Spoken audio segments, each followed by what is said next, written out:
Driving aft, aye.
Pilot is off stick.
Pilot copies.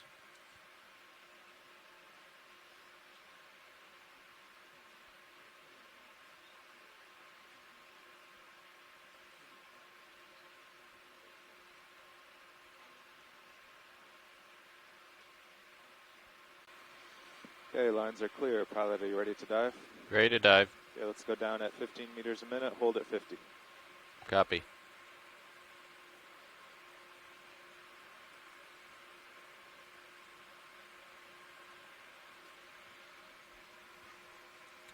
Thank you for zeroing the turns.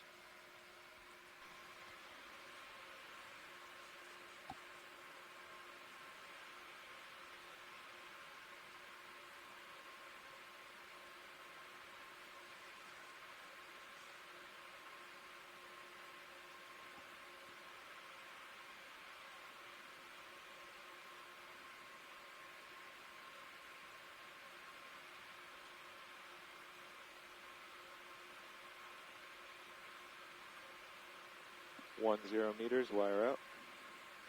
19 meters. D2. All is well.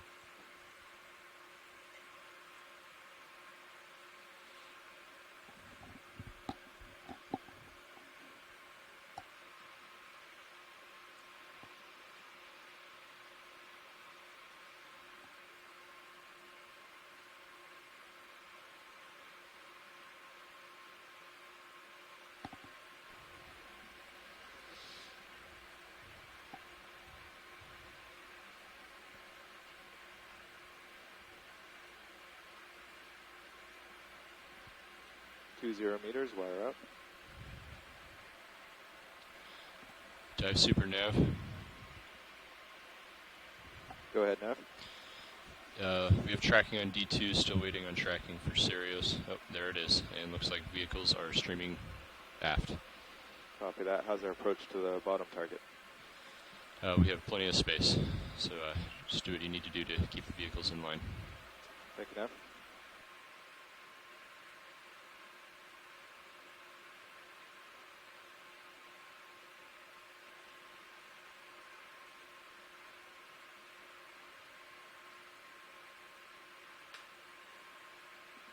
430 meters, wire up.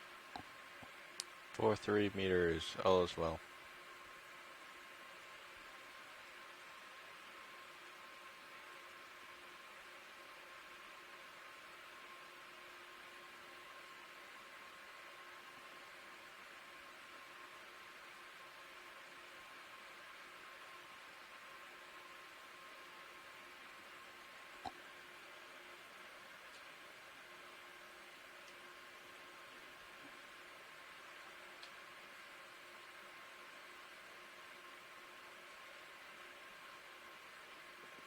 Four zero meters, wire up.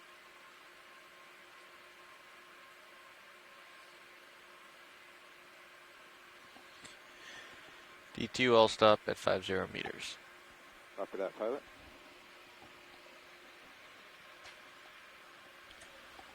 Dive super nav. Go ahead, Nav. Just be aware that vehicles are streaming 20 to 30 degrees starboard. Copy, Nav.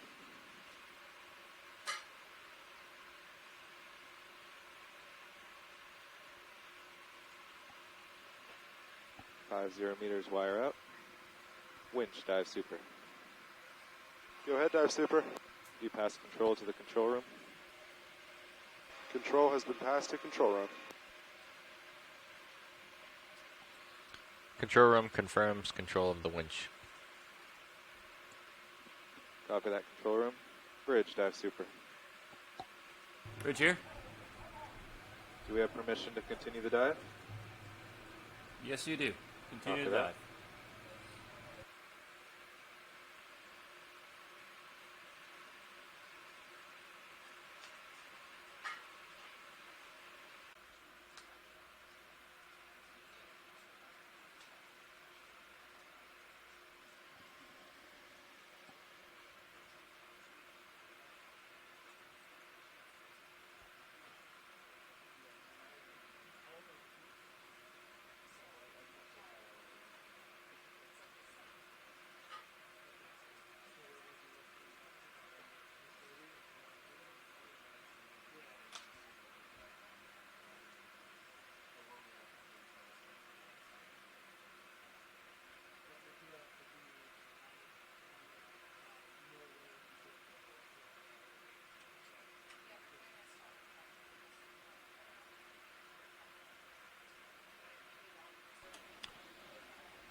So this ground fault is not the craft.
All right, Sean. All right, pilot. Let me walk you through the shilling controls. So if you move that iPad out of the way, the one that's in front of your, yeah. Oh, it's 2 iPads. Okay. Yep. Slide your control box forward.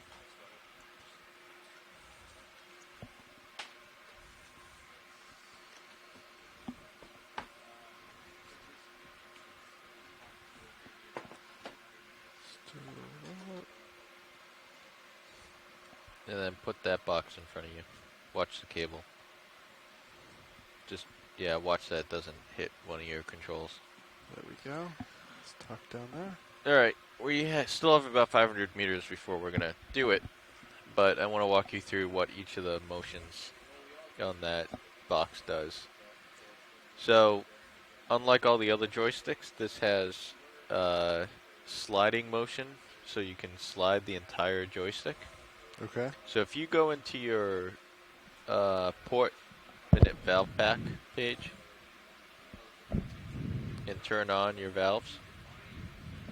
Okay, so if you push the base of that controller forward, the entire base, with pretty good amount of force,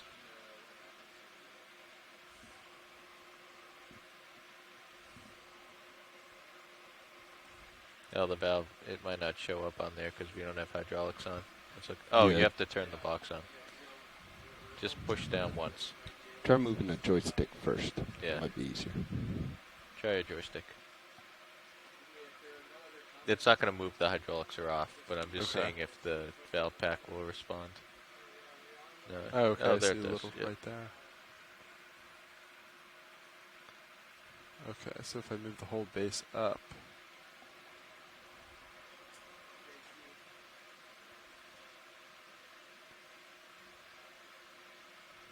Yeah, I'm not seeing any response, but it does look like the elbow pitch is stuck at a small response.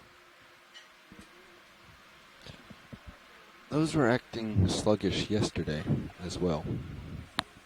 Like locking in a command long after it was given.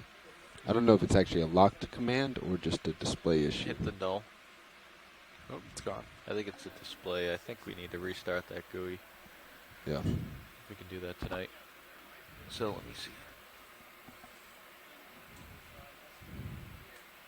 Yeah, you're not going to get any response.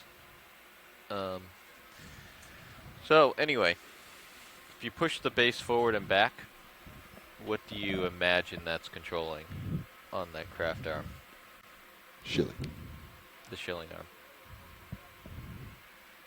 So there's the Can it move side to side too? yes. So there's the shoulder, Yeah. up down, shoulder yaw, Yeah. elbow up down, forearm rotate, which is different than the craft, wrist rotate, Okay. and then wrist yaw. Okay, so I imagine side to side might be shoulder. That's Up shoulder down yaw. would be elbow. That'd be shoulder up down. So okay. So if you So the shoulder has 4 ranges of motion. so this is your arm. If you move that side to side, you're moving shoulder like this, and if you move it up and down, you're moving shoulder like this. Okay. And then if pushing the joystick, the actual joystick, you're going to do elbow up and down. Okay. Pushing the joystick left and right moves your wrist. Up, down, elbow, left, right, wrist. Yep. Okay. And the wrist, and if you turn that top piece, Mm-hmm. see how that rotates? Yes. That's your forearm rotate. Forearm rotate. So you can rotate from here down. Okay. So the confusing thing is you can rotate your forearm all the way around 360. Mm-hmm. So your wrist is going to be different depending on where your arm is. Yeah. So you need to realize that pushing left on the joystick is pushing the wrist towards the white balance panel. Okay. So left. So left is always going to be towards, so you can think of it as your left arm. Yeah. Left is always going to be the one that you can't do as far with the white balance panel on it. Mm-hmm. The other one you can come in like 90 degrees Okay. going the other way. So what the basic way to move this arm is you pick what joint you want to do. When you're first starting, you move one joint at a time. Yeah. Pick what joint you want to do and start moving the joystick up until it just starts to move. And then you're just cracking the valve, and that's typically as fast as you need to go. Okay. You might open it a little bit more, but you just walk it up, it starts to move, adjust that one joint, and then think, all right, what else do I want to do? And then adjust that one joint. Okay. So it'll be something like you'll elbow up, and then you'll shoulder yaw, and then you'll forearm rotate, then you'll wrist turn, and then you'll do little adjustments. Okay. So the basic position for this arm is like this. When you get it out in front Mm-hmm. and you want a white balance, Yeah. so you have to bring your elbow out, shoulder yaw, shoulder down, elbow out to get it out in front of you, and then basically your wrist all the way over. Okay. So it's like looking at your watch. Okay. And then you'll zoom in on the camera and make small adjustments. Okay. But the odd thing is that in order to extend it out, you got to move both the shoulder and the elbow. Yeah. And in order to level it, you'll have to move both the shoulder and the elbow in order to get it centered and level. Okay. So it's a little funky that way. Okay. So whenever we have hydraulics on, and you're not using that box, you want to make sure it's disabled by hitting. Just push it once. You don't have to hold it down. Okay. Now it's completely disabled. And then this is obviously the jaw. That's the style. jaw. That's proportional. So Okay. if you turn it, you'll feel a little detent, Okay. and that's centered. And then if you turn it clockwise or counterclockwise, it'll proportionally open that valve and stop if you come back to the center. Okay. Now what is this dial? That does nothing. Okay. And then that button on the top, if you hold that down Yeah. and rotate the top of that, it'll do the wrist rotate. Okay. The jaws themselves will rotate around. Okay. So Yep. only holding that button will rotate jaws. Yep. Okay. You hold it and then you twist. Hold and twist. Okay. So we'll do it nice and slow. We have plenty of time. Okay. But the important thing is take it slow, one thing at a time. This arm is very strong. It's like the shilling. You can damage things very easily. And if you have any issues, keep the hydraulic page open. Just kill the hydraulics. If something runs away on you, something unexpected happens, just disable hydraulics and you'll be Okay. okay. Okay. It'll stop immediately where it is. So it's good practice to keep that open So whenever when you you're kill doing. hydraulics, it will stop in the position it's in? Yep. It won't. Okay. It won't go limp. return to a. It has cross-pilot check valves. Okay. So if you lose pressure on one side, it locks. Okay. Good to know.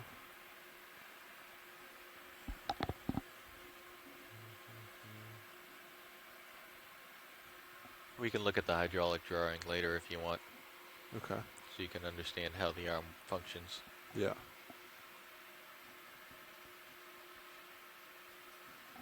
As a mechanical guy, you should be going through.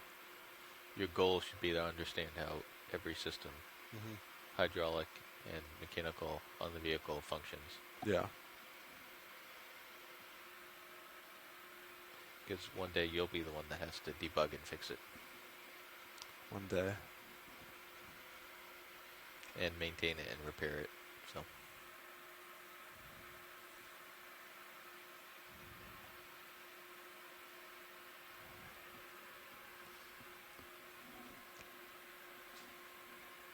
Might let us steal this camera from you real quick.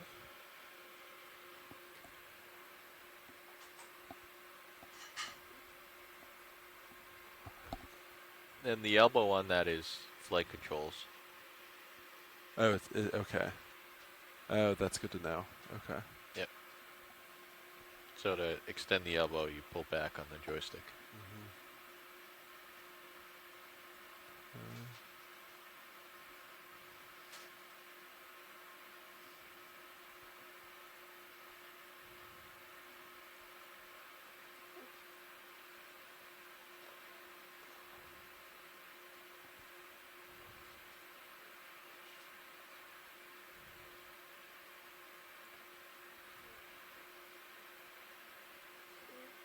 Okay, so the forearm starts right there, correct? Yes. Okay, so that's left and right on the joystick. And then, can the wrist continuously rotate? Yes. Okay. It's below the.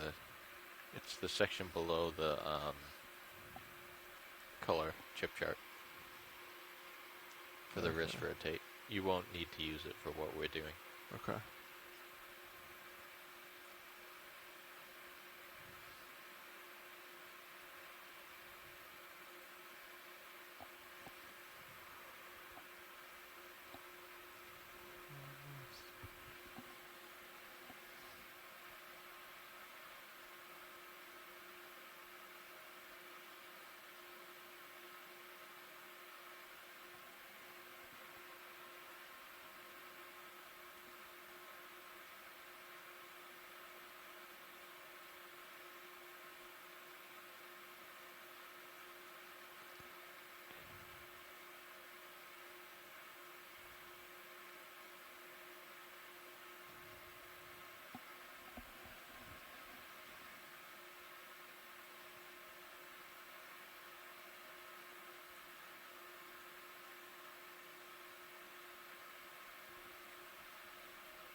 So target's up 23. 2340. 40? Okay.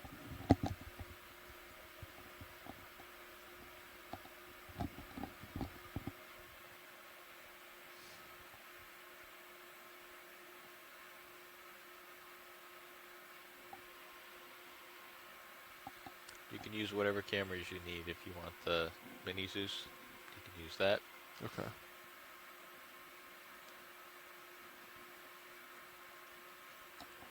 Can I adjust the mini Zeus real quick to Sure. see? Yeah. Just want to see what it looks like. You can bring it up on your screen if you'd like. Alrighty.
We're about 20 minutes from bottom.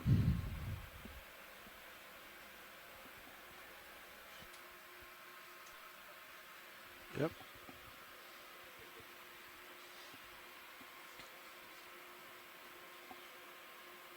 So turn your box on and do a forearm rotate all the way around. Alright, forearm. Rotate all the way. This one you around. really gotta sort of spin that. Nope, that's wrist yaw. Okay, forearm, elbow, forearm. Okay.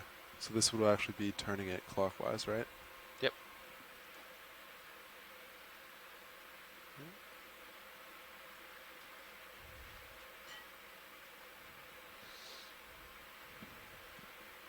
And then I'll bring it over.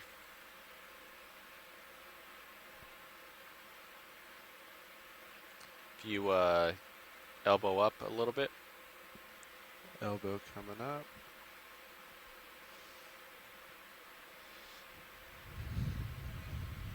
Let's see. that's good.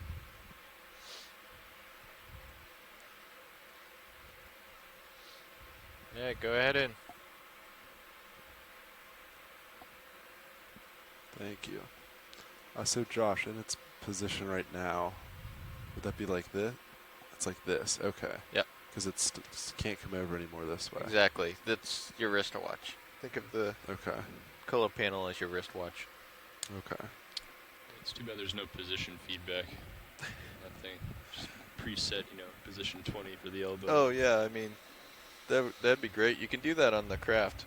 Yeah, well, I was reading about the memory function where it'll, you can record your movements and it'll. Yeah, play you it can back. you can do a playback, and then you can also do a, I forget what it's called, but you can basically program it from this position, go to this position. The only issue is you have to align all of your joints to a specific known spot, Yeah. and then hit it, and then it will go to whatever you want to do. So the usefulness of that, because you have to go back to that known position, is Right. and then it's just repeating your commands. You adjust one command that when you're programming it, you do like shoulder, elbow, and you like. Oh, but it does them simultaneously when it plays it back? No, it plays back. Okay, yeah. And I was reading about how you can play back at different speeds, too. That's scary. Program it to dance. All good? All right, thank you. Alright, I'll bring your mini Zeus around. So what we're going to do is bring your shoulder and elbow down. So why don't you speed up to... So we're like just 20. 20. about 100 meters off the bottom. Yeah, We're you gotta speed up diving one. on a Seamount that currently doesn't have a It name. says 15, It's east of Pearl Hermes 16, Atoll in the northwestern Hawaiian Islands. And we're diving 23, on a rift zone ridge that extends to the southeast 30, of we the backed Seamount. off slightly. Yeah, We're going to be landing at 2,340 meters and then transect along the crest of this ridge Okay. So we're to a about target 21, depth of 22. approximately 2,150 You can meters. speed up a little more. Yeah, this should be a really interesting one, Daniel, because this is going to be another one of these extremely old seamounts, we think, but nobody's ever dated it. Nobody's ever trawled up a rock or dredged up a rock from this area. Nobody sampled a rock. Nobody has dove on this seamount. Tilt down. We're only speculating here, so it is absolutely true exploration here. We think it dates back to I'm gonna 80 speed up a 80 little million 'cause years plus. our Delta Z's getting But kinda big. won't know that until we actually get a rock up, Just and maintain also look for 27. the really thick manganese crust and other indications that it's really old. Yeah. All right, you're about 65 in my camera. And we think it is this old because just last year we got very nice high-resolution imagery of this feature and found out that it is a flat top seamount, so the top is completely flat, which is created by this feature being at the surface at some point. However, this feature is over 1,500 meters below the surface of the water, so it couldn't have been created, or we think it couldn't have been created over the Hawaiian hotspot and just subsided. All right. So as a result, we think it was created somewhere else, and over many million years made its way up to this point.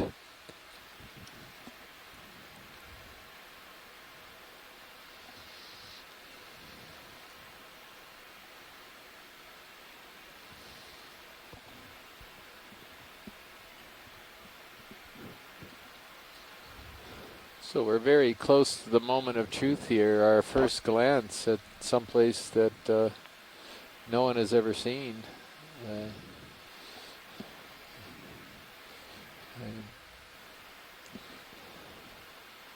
And yeah, for our shore-based scientists, we are only going to be broadcasting one stream today, but all streams are recorded, so after dives are over, those videos will be available. Turn about 40 meters. So even though you might only see one stream, the videos from the other cameras will also be made available after the dive.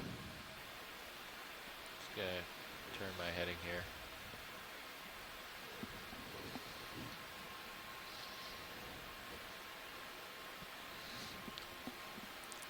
So we're Yeah, just yeah, passing well, that's, 2,300 meters, so we're meters. just Just 40 meters There's the bottom. off the Rotate bottom, with yeah. me, Sean. rotating with you. Well, I'm seeing some Getting corals closer. there. It's Yeah. not, And a very steep wall. There it is. right.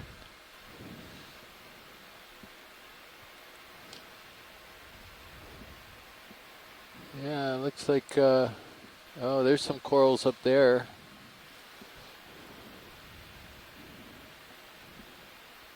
And we got some of these huge pillow formations again today. But it looks like a moderately dense community that we're stuff seeing coming down, already John. here. Yeah, no, I'm actually pulling back slightly. Yeah, keep rotating to your starboard. Yeah, as we are, he's looking off to the east side a bit, and you're seeing quite a lot of corals here on the potentially the All right, eastern flank stop of the the winch now. ridge. Nav. Vehicles are on the bottom, and we'd like to keep our bailout plan of due east at this time. Thank you. It's always nice to Alright, see I'll a be whole about lot of 65 animals on the when you camera. drop down. You're always worried whether how much biology you're going to see, but I'm very pleasantly surprised. I can see a lot more corals even in the distance there along the rim. Yeah.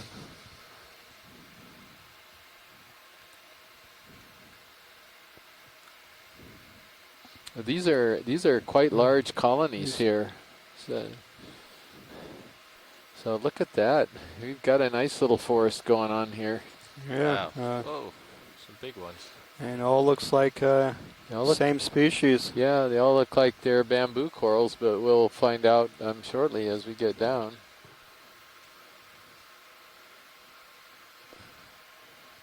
Wow. There is a lot of crust there. Scott France just chimed in. Good start. I totally agree.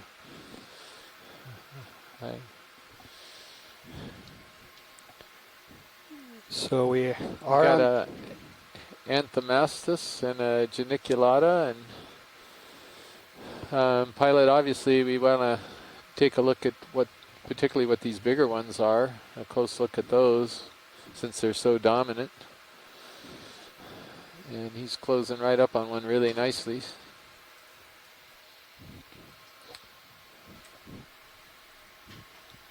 So we are on the bottom, 2,305 meters. Here's a Chrysogorgia geniculata. That's pretty much been our friend on just about every dive. And Anthomastus too, they're good friends of the ROV as well. There's at least 3 of the small mushroom corals, Anthomastus. And we've got a new, a new group. Come down a These little are bit, not John. necessarily a new group of corals, Come but down. this type of density for this size colony is a little bit new. I'll just get you shit set up here, Dan, and then let you fly. It's definitely a current coming The from. faces of these colonies are really quite interesting. I can see in the background there too. They look like they're lots of, I would say, redeposition of calcium carbonate on the original growth. Yeah, you're talking about the very large, thick white bases. Is that correct? Or are you Right, talking about came down something about else, 5 Scott? meters. Just the How's that look? mounding of the branches, sort of? I have you at 45 on my camera. No, I'm talking exactly what you said, those very thick white bases, and I'm looking at another one behind what we Not see quite at here the as top we're of the coming down. ridge. It's hidden behind the rock right now, but equally really thick. And you can see some of the nodes near the base there look very swollen. And I wouldn't be surprised at all if we saw that there was calcium carbonate deposited on top of what used to be a node there.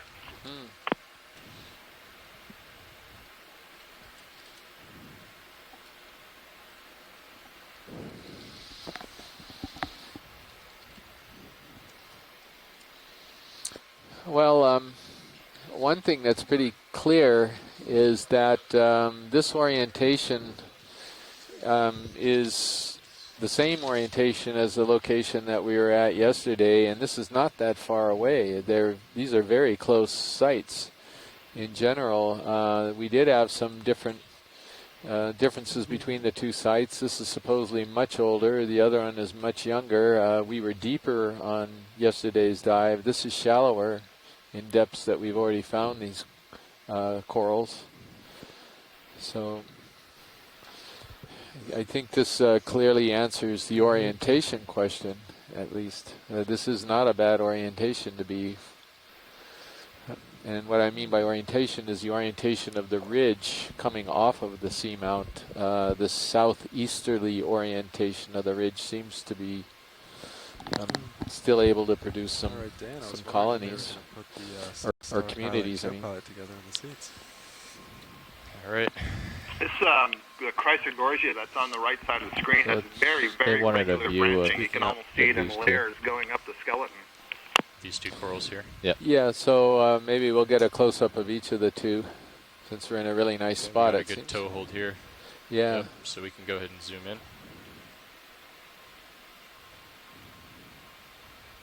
So yeah, clearly intranodal branching. So just to give you a heads up, And you lose Scott your was toe, talking about sort of, I think, Back off the wall. the little it's rim. going to push you into on some of these what right you're above looking the at. node, so a little buildup of calcification. So you're going right to need above to the back nodes. up. Yeah. Okay. So same thing when you come off, it's going to want to push you into all these corals. Okay.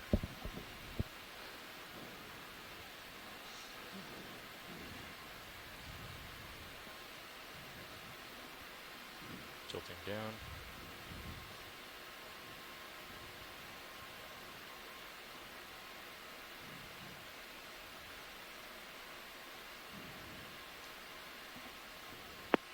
And I can see in at least some of these polyps there are prominent looking for the needles branching. between the tentacles.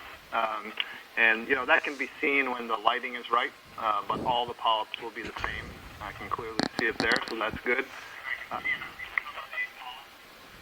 Sorry about that. This is certainly a keratolysis of some type. And as we get down lower here on the skeleton, you can see what I was saying earlier, those nodes seem to be getting smaller and smaller. And I think what that is the white stuff that you see, that's the skeleton, it's made of calcium carbonate. Essentially, it's like a chalky, hard rocky material, and that's covering up some of the nodes. It's like a secondary deposition closing in, and it probably gives more stability to these really large colonies. And based on the size of that base and the overgrowth of the nodes, I would say that this is a very old colony. Oh, that's interesting. Just hearing, I never heard about the story of overgrowing the nodes, so that's really interesting.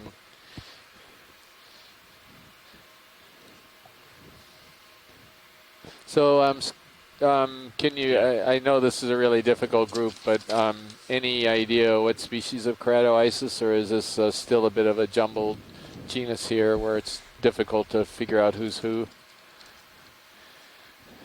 It's too much of a jumbled genus, and you know we don't have a good sense of the species that are around Hawaii. There's at least one that I can tell you off the top of my head, Keratoisis flabellum, but I could not tell you if this matched the characteristics of that flabellum. And just as a kind of a general note, I guess, to the listeners, one of the things that's interesting is that even world's experts like Ted Baer, who's now deceased, when he would look at some of the materials that we collected in the Hawaiian region from shallower, Make sure the upper ones are stowed. even he couldn't identify it to species initially. And part of the problem with that is that many of these species were described in the early 1900s. The two lower ones out I've slightly. heard Daniel refer to a couple of times the Albatross expedition, which was the first fisheries expedition to sample some of the deep waters around Hawaii back in 1902. And so at the time when they were describing these species and describing the characteristics, using the state-of-the-art that they had, they thought they were giving a description that was complete enough that would allow you to distinguish it from other corals. But in fact, when we look at it now, we know that there are many more species, much more diversity than they had realized. We see that the characteristics they describe and the relatively simple drawings that they have, some of them very beautiful and detailed, but others very simple, are simply not enough to allow us to tell the species, even when we're holding it in our hands and looking at that paper. And so what that means is we have to use what's referred to as a type specimen. and that would be the specimen that person who described the species is actually using, and it's been And deposited then in use some the museum two pilot somewhere. cams here. So we would have to go the to that museum or real have the cams museum send to us deploy a piece of the, that specimen. They don't really like to lower send one. type material out because it's so Just valuable. a little bit. But we'd have to compare them directly to one another. And so you've probably heard us say a few times Watch your that starboard toe I'll there, use as yeah. an example Les Wilding and myself and our students, Abby LaPointe Just and slowly Ms. Bree creeping Easton. in You know, on we've been working for some period of time on the big genetics coral. and the morphology and trying to get, using newer technologies, scanning electron microscopes, etc., these definitions and descriptions done happy with that? comparing Go to full that wide old video? material. So it's just taking a long time. Okay. And that was a very long answer Yep, to your and question. then do the port side of that also.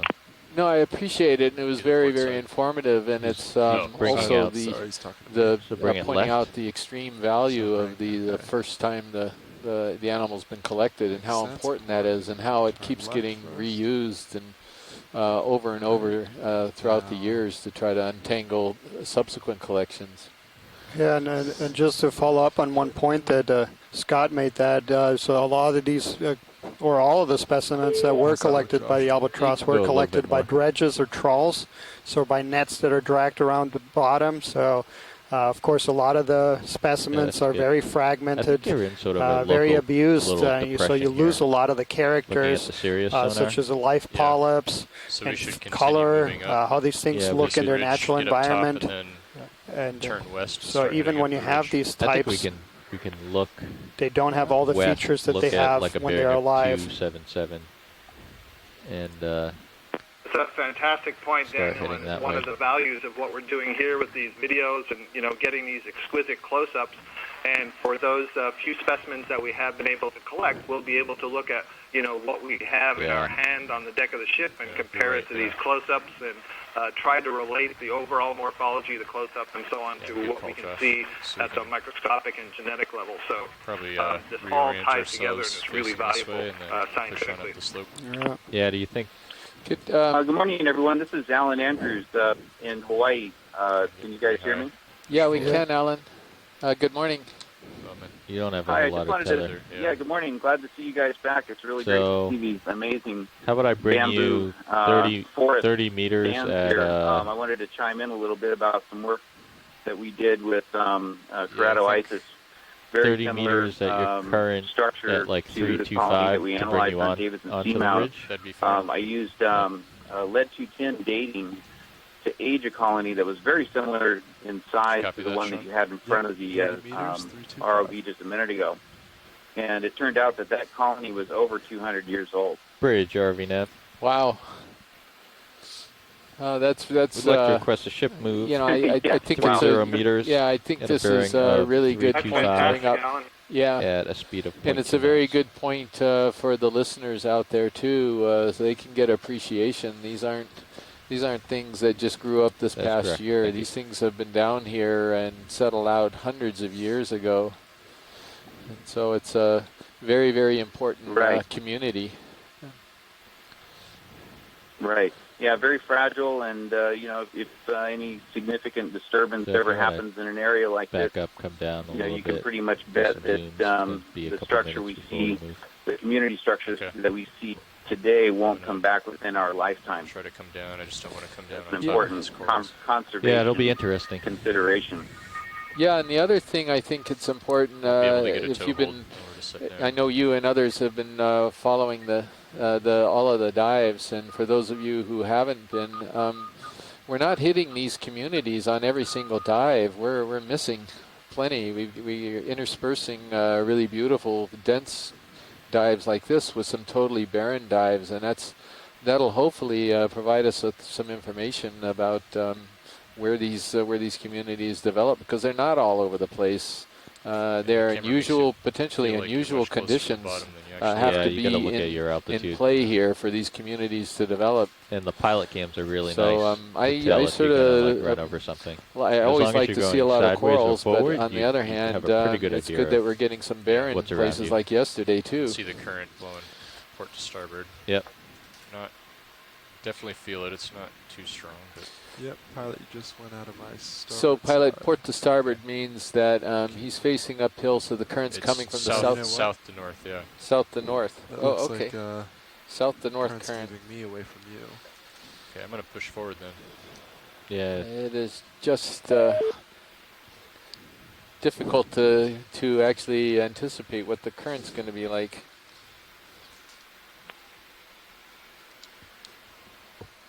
Anyway, it is crossing over this this particular ridge crest. So watch lead. I'm bringing Sirius up. So Sean, I think our current bearing is it 325? Yes. Yeah. You see you're facing... He's getting 305. tugged by you right now. Okay, copy So that. you need to I'll back come- up I'll lateral. and lateral that's to your T10, port. Okay. I Yep. was thinking that was See how you're off? So, Yeah. Sean, if you look at Sirius's view, see how you're being pulled off of your set point? Okay. So that's him tugging you because he's way out to port. Copy that. And Okay. That's the... Yeah. So you got to that's the lateral. current just pushing me out. Yep. I It s- takes a lot just to get over. I mean, you might want to turn your head into it and drive forward into it if you're having a lot of trouble getting over. Copy that. Sometimes that helps. So I think it's kind of nice that they had to make this move to port because you can see how narrow this ridge is. We are actually over toward the northeastern side of the ridge, and now we've sidled over a bit to the Really having to punch the joystick. southwestern side of the ridge, and so the corals are draping the whole ridge crest, and you can see them extending down the slope a little bit too on Go ahead and the video. southwestern side. Are we full wide right now? Yeah. Go ahead and zoom in a bit. Just be ready to pull back if I need it.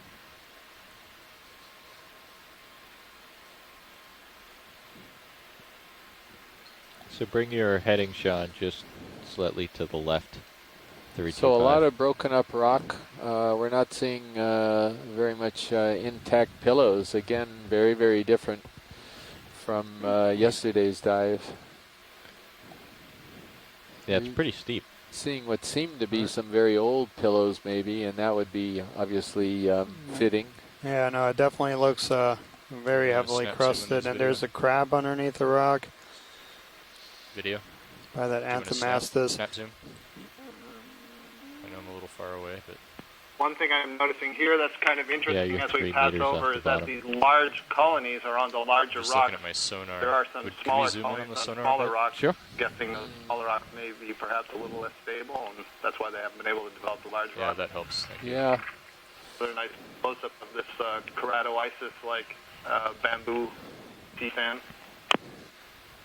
Right, and just to point out something else is that we have yet to come across a community until today that had this particular species as the So I'm dominant trying to member. get a sense of And how so tall these corals are. each of these communities It's are hard to say. clearly lasers a on? little bit Yeah. different. See width and then This one seems to Just be the- almost exclusively these large keratoisis big. bamboo corals with a smattering of a few smaller things Maybe around. a But, meter. yeah. we're not seeing very many sponges. I just really don't want to come down on top of one. So in this particular case, Chris, I would have to throw out the hypothesis that Really high. this could be an example of You're some doing good, early larval recruitment by, some small number of larvae, let's say. This is a really good spot with some good currents. Colonies are able to feed and grow and therefore reproduce themselves. And then Yeah, there's you a got a lot lot of more tether now. subsequent local Yeah, recruitment, he's meaning the starting to move larvae towards that you. are produced are Okay. settling very nearby their parents. And that would explain why we keep coming across patches that seem to be dominated by just one or a couple of species, kind of who is able to get there. And then once you're there, conditions are good, you can reproduce and populate the area. Yeah, I totally agree, Scott. And the other thing we were talking about the other day is having these branches that are pretty close to the substrate. The larvae themselves are released quite close to the substrate, not just blown away by a high current far up. I think And the strobes also, are I think activated. the species of Okay. corals has to be releasing competent larvae rather than eggs and sperm into the water like some species do. I suspect that in order for this to form, you may need these, for a dominant species, that is, to in these communities, you may need to have something that can release competent larvae right off the bat.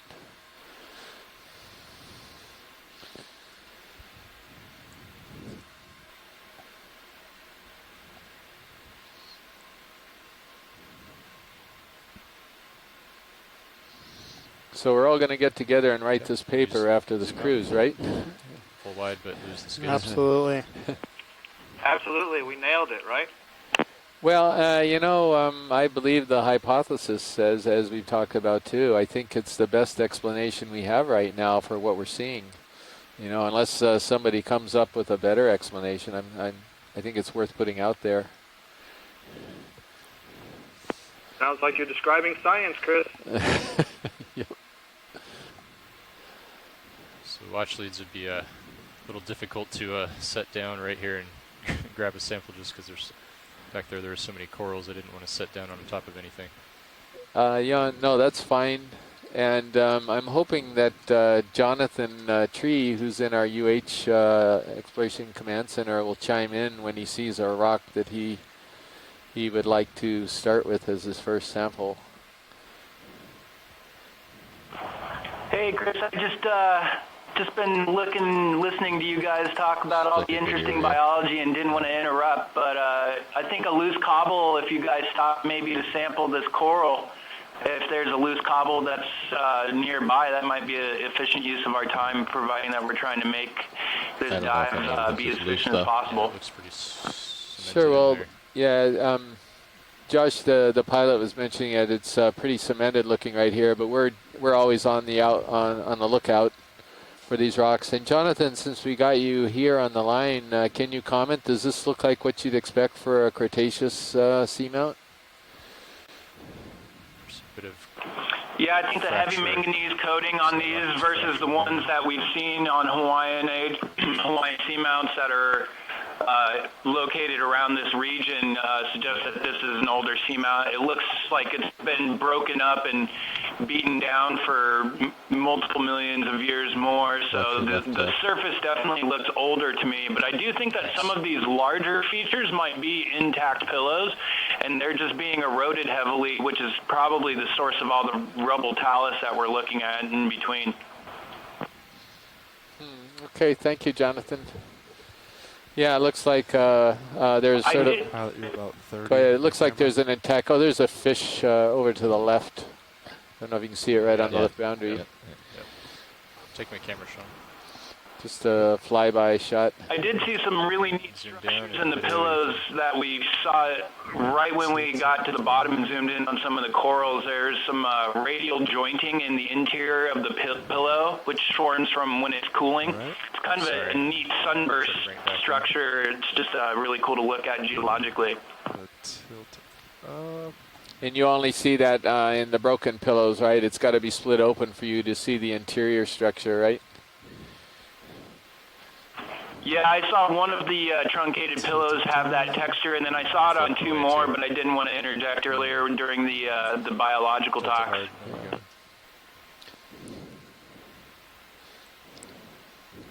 So I have a pretty good idea of what Bruce is going to say. And does it have a slash mark in it? Absolutely. Dan, what did you and it's not a division or a formula. 0.1 would be fine if we don't stop a whole lot, but if we wanted to make 0.2 jumps, we could stop, every... I'm going to put in a move of 0.2. Yes. Thank you.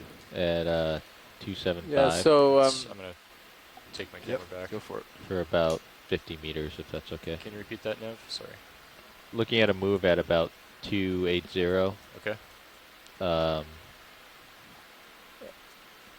me write this down. So what's going on here in the chat room? You want to update us on what's going on in the chat room? So Bruce Mundy definitely has identified this is a macrurid or rat tail, and the same round-nosed species that we've seen before. You refrain from using the slash of the two genera that might fit this. Move 50 meters, bearing 280 at a speed 0.2 knots.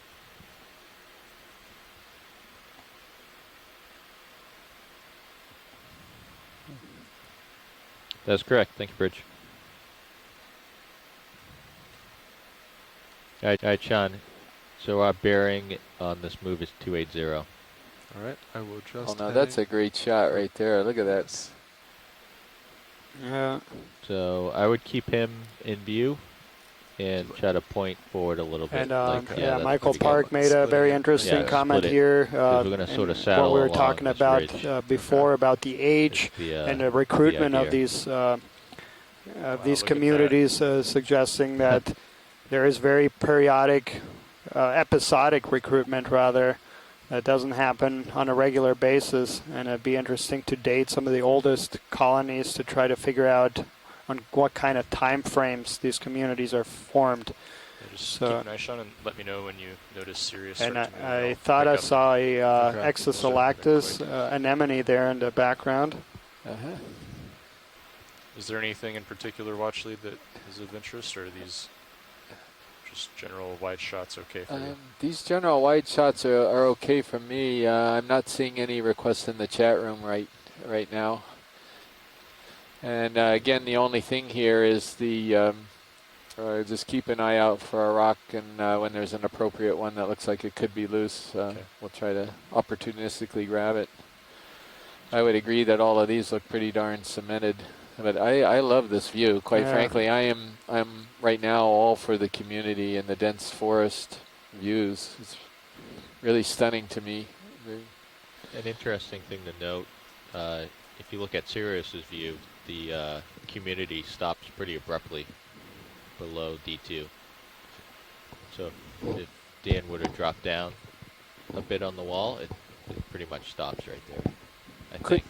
Well, could the ROV sort of just take a peek over the side? And sure. Because that would be something that we'd be expecting if that's the Pilot, case. looks like I Sirius is starting to feel can't really see it in the Cirrus view from back here. So Sean, if you back up, not Sean, Dan, if you back up, then drop down. Yeah, because that would be really important observation to make if we could actually see a demarcation line. Yeah. That would actually support the idea that this crest is where it's the best filtering grounds for these animals. Yeah, but yeah, copy that. Go ahead.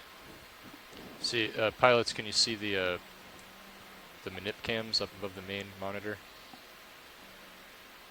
Yeah. Yeah, it just stops pretty quickly.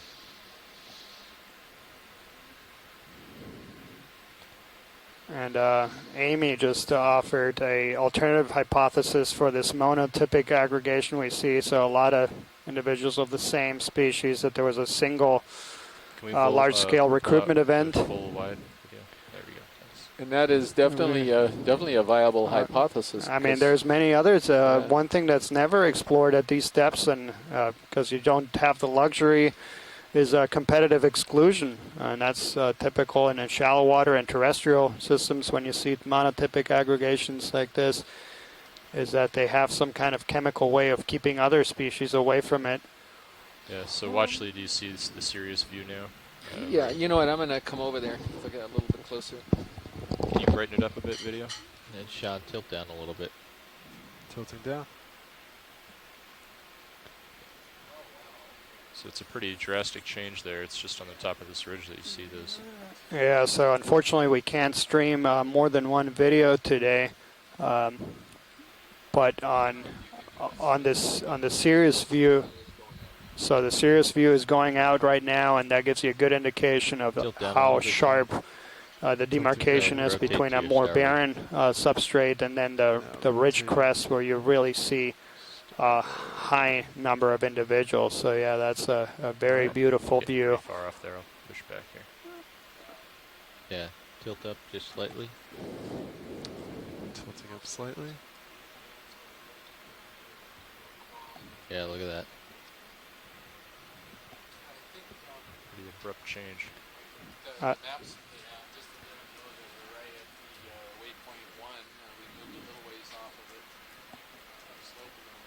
So that bearing on that move was 275? 285. 280, excuse me. 280. Okay. Yeah, so if that starts pulling you off the wall, just lateral. Let me know, because I'll have to move Sirius closer to the wall. Okay. Watch leader not latched. I wonder, Pilot, if we could just take a look at the opposite side of the ridge and see if you see the same thing at some opportune place. What do you think, Nav? I'm gonna have to move the ship. I have to move the ship that way anyway. Is this right now we're making way up the ridge? Is this worth stopping our ship move? Well, I mean, I have to move that way anyway. Oh, okay. So. Yeah, we could, gradually sidle up, Okay. and at an opportune chance. That's fine. So right now I'm facing like 350, and that seems to be going right up over the ridge. Yeah. Bring you north. Yeah. So I'll do like 3, 4, 5. Okay. Like 30 meters. That's fine. So, given the size of these particular colonies of deep sea coral, bamboo coral, Coralloisis, this really could be described as a deep sea forest rather than a garden, because you don't. Where are we on that last ship move? Usually associate gardens with kind of small, beautiful things, and these are huge, big, old colonies. Yeah. 3, and 4, the other 5, thing is, you associate forests with a more natural community, a more, garden, more artificial, and these are some of the most pristine ecosystems on the planet. They have never been trawled. That's correct. Thank you. So remote and so far away from human impacts. So it's absolutely beautiful to be able to see ecosystems like they should look like. Yeah, and Scott France had mentioned that a follow-up project would be to try to get into these communities and sample from a number of individuals and try to find out how closely related they are. And that would be really interesting. There's another possibility. I don't really believe this hypothesis, but it's possible that what we're looking at is a sort of a climax community right here, where you have certain species that are able to outcompete and eventually dominate everything else. So certainly that concept of climax species and climax community is well known on terrestrial type of environments, but it's not very well known in the deep sea.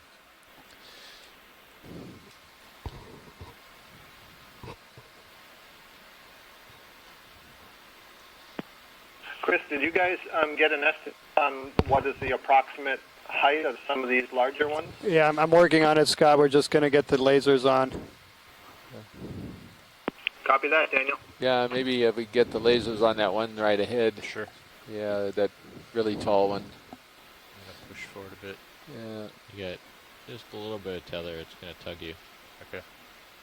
But you should be able to get the lasers. I see in the center there, it looks like there's the stalk of one of them that's been broken, and it's on a rock, and it's been tipped over. A little high. Which backs up that point I made earlier, that if you get too large on a small, loose rock, you're going to have a problem.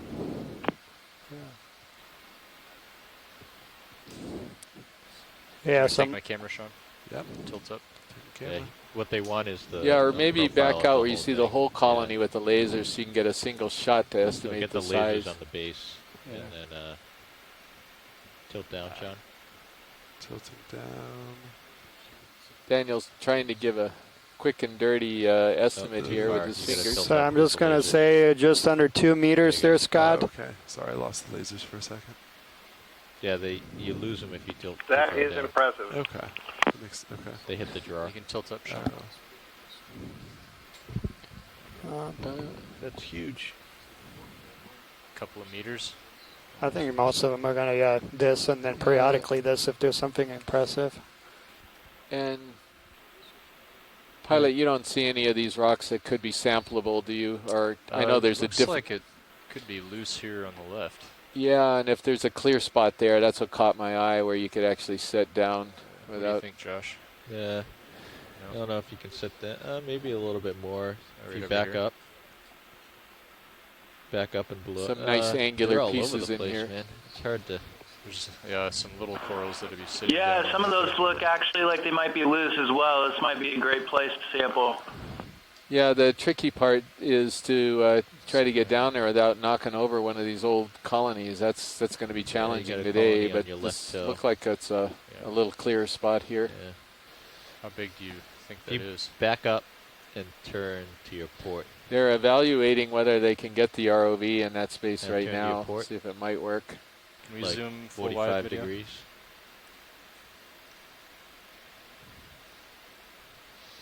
See what I'm looking at in Sirius's view? There's like a spot look right at, there. Look at Oh, this yeah. one right.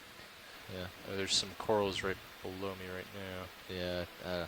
That's really tough. I don't think you How can get about in there. right on the edge of the break point? I don't know if there'd be any rocks, you know, where the corals peter out. I don't know if there'd be anything there. Bridge RV nav.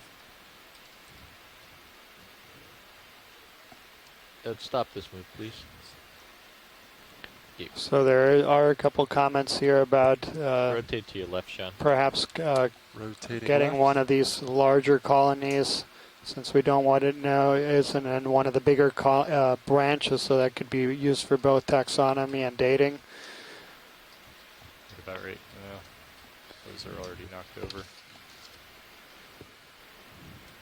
We're gonna have to get to the edge. Yeah. Yeah, if you try to back up and try to find that edge again, you might be able to find something. Okay. Sean, if you come up a little bit and tilt down and track him. Coming up. Yeah, you gotta watch that tether. We might be able to grab a branch. It seems like there's ample opportunities, I think. So a lot of these colonies are oriented fairly Yeah, if you back up. uniformly. Bigger open spot over here. And yeah, it's opening right up now the towards the ROV, edge. just to give you an idea, is looking probably at about a 300 Yeah, degree right in there. Right here. direction. And so these Pretty clear. colonies are definitely lined up to filter There's some water little coming up ones. and over the ridge perpendicular, Sean, come down. which is something we hoped and expected to down. see, because that's why we think these ridges are so important. They're creating these barriers, forcing the water to come up and over, and If I it sat may down accelerate right here. as it comes over. Well, not right here, but where the camera's looking. There's that open space there. Do you think I'd fit there, Josh? I don't know. I don't think so. I mean, we gotta get closer to the ground, really. There's just so many. I'll keep backing toward the edge. Yeah, we're looking for a spot here. Watch lead. Yeah, try Oh, I backing see. up. Yeah.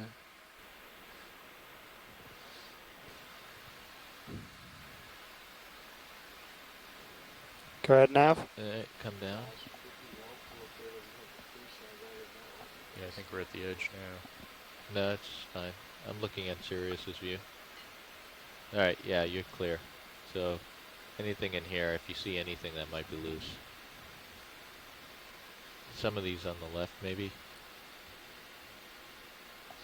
I don't know. We're gonna have to That poke little- it to find out. That little pocket there. Yeah, I was eyeing the little pocket too. I'll Right where the bet lasers Jonathan's pretty interested in these layers he's looking at right now as Yeah, we come a I'll little bit try poking one of over those. the ship is crest. stopped. That's kind of a nice cross section. Oh, there's some beautiful angled rocks in there. Yeah, if you can get- where the lasers are. get in there. There's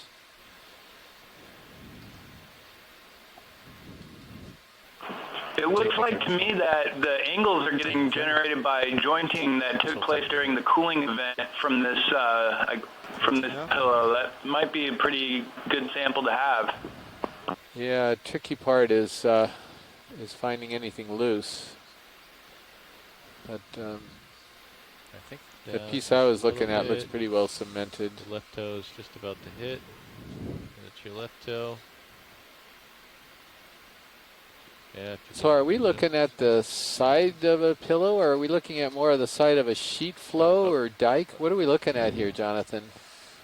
Is that gonna work, Josh? If you can get cemented in there, you got to push up against that. The jointing suggests that it cooled slowly, giving them enough time to form. So it could just be a really big pillow that had some thickness Yeah, to you're it, too far away or from it now. does it? You can't really think if it's a sheet flow or not.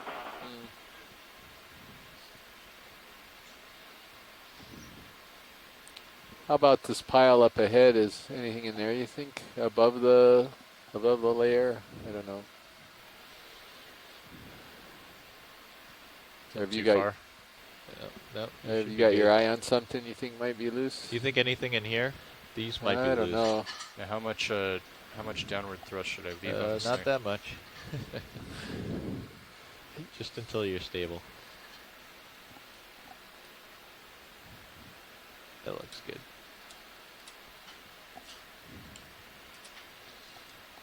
Okay, try lock on. See that sort of oblong You think one? that'll be reachable? Yeah. Okay. What are you saying, watch lead? All right. I do this a little bit differently. Can you hand me the... Hey.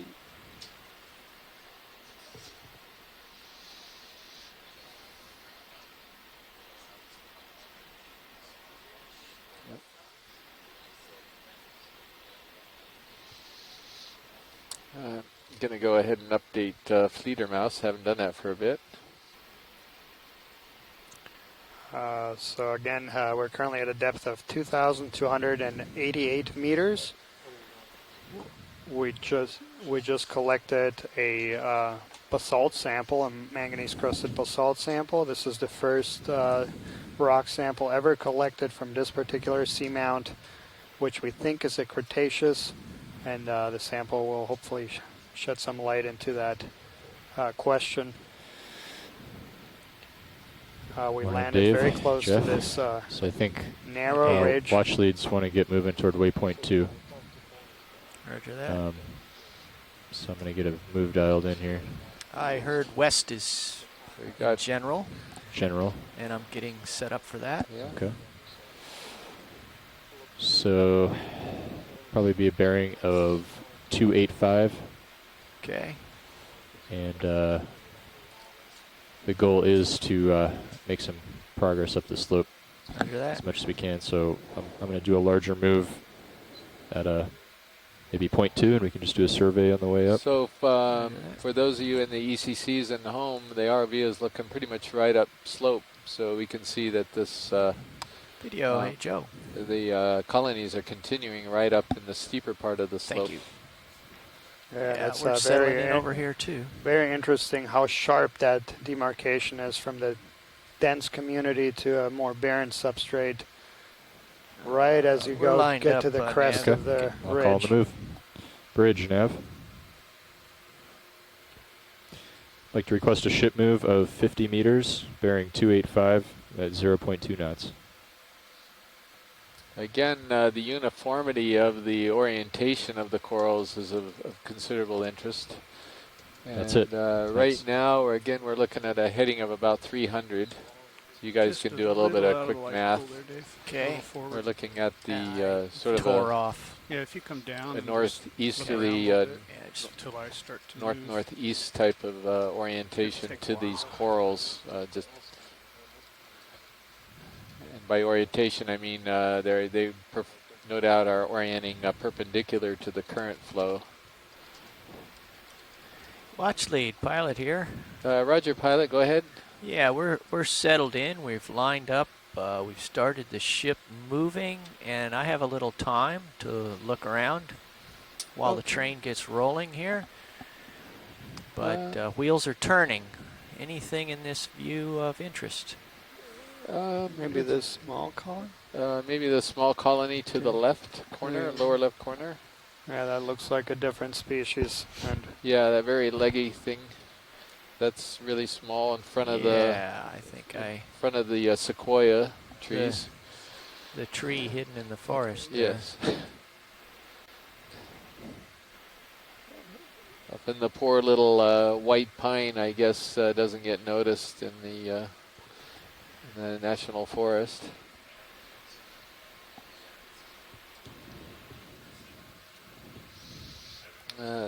That alone, pilot, is it's a money shot right there with that nice line of trees. I'll tell you, great. there's a little brown coral right between my feet here that I'll show you in a minute. But okay. We're settling in video. I'm just getting lined up here. And we're good for zoom.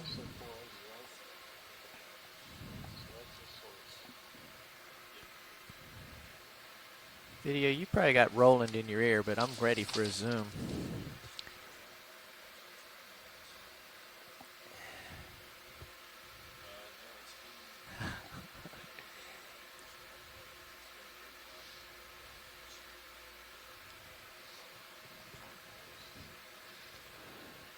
There we go. Well, it's looking like it's internodal branching again. I wonder if it's just a younger one of these older ones, but not sure. We'll wait to see what others think who know these animals a lot better than we do.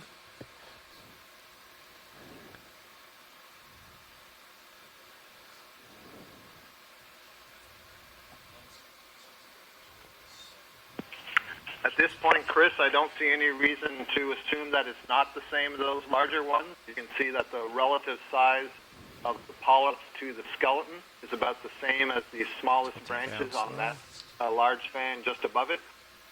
So that would be a nice indication that there is some local recruitment still going on. Maybe I shouldn't say local. I mean, we can't say just by looking at this that the larva didn't come from somewhere else, but certainly there are lots of potential parental colonies right around this. So it's a great close-up, nice find there. Yeah, do you see what's going on here, Scott, with this close-up right now? It's actually the upper part broke. It looks like it's a branch that's coming off the side of it that's still living.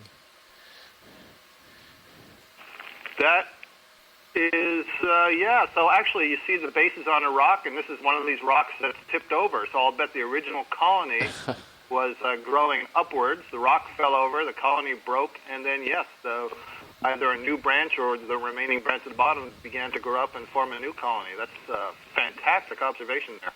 Yeah, that's very interesting. Okay, Joe, if you pull full wide here, when you get enough of that, there's right between my toes here is colony. Chrysogorgia. Oh, Chrysogorgia. Is it the same, or is it looks awfully bushy? Yeah. I can back up and get some light on it.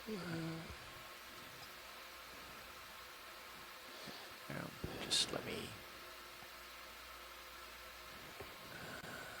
get a little nudgy.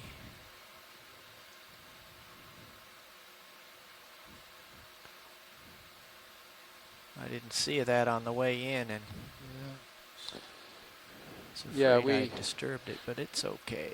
Yeah, no, this is good because we missed a close-up of one of these at our landing site, so it's good to we're good get to one of zoom these. Here.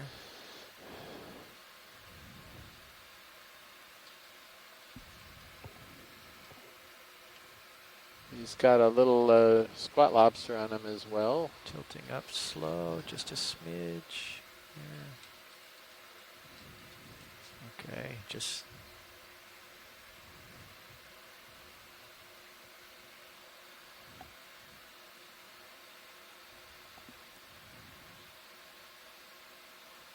Come up a smidge. There we go. There are a couple of other crustaceans in there as well. There's one to the right and one to the left in the background.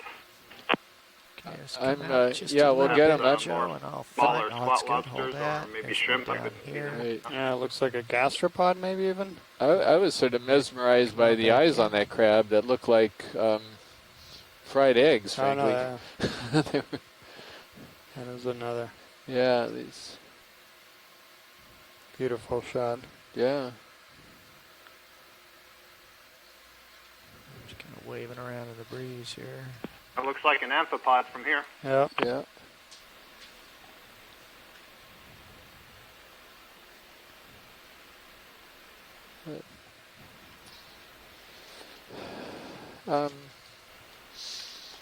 There was one other associate. Oh, it's always right behind the, yeah. Yeah, there's something crawling around. Might even be crawling on the crab.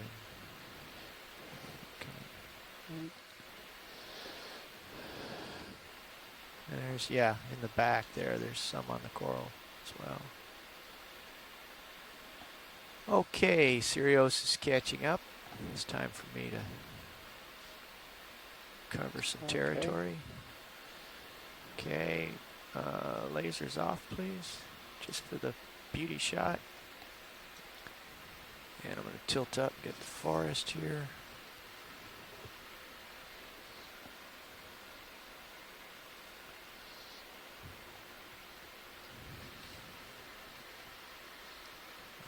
Just can't take it all in. It's pretty dramatic. Yeah, to see that type of a scene, which is what we were hoping to see on this cruise. Just get to the top here on the right. If you look in the Sirius view right now, you can see how far into the distance it goes, too. Yeah. And we are facing, let's see, we're actually facing south, so it's going to go right over the ridge crest. And yeah, so all these fans All right, are must parallel lift to off. the ridge. Yeah. Full wide? Pilot's nav. All right, Nav. Hey, we're supposed to make tracks during this dive. We are making tracks. Yes. But how, instead of letting the ship stop and pause, how'd you feel about just doing a continuous Yeah. 0.1 or 0.2? 0.2 or maybe more. If distance is the objective, then we can bring the speed up. If we need to... Yeah, we may even want to bring the speed up, because one of the really interesting questions we're hoping to answer here, particularly since this is a very mono-specific type of community we're seeing here, we're seeing almost all the same Hey, could species you add with a smattering of other another ones, 100 is meters will to we your see a current move? transition So 100 in the meters, dominant 285 degrees, 0.2 species knots? and the composition of this community as we go up the ridge? And if we do, in my mind at least, that would support the possibility of localized recruitment, where you're getting somebody started here on the ridge and somebody started on this other place on the ridge, and they kind of just expand out and form these dense patches over time, over a very long time. Tether is being a bit of a nuisance to me. It's just coming straight up underneath me. Yeah. There's not enough current to be concerned about from a pilot's perspective. So I wonder if you just sidled off to the left or to the right. I will do that. 10 meters or so, and then we worked. I will point at you, but we'll still work in the whatever direction. It might pull the tether away a little bit. An old dead sponge there.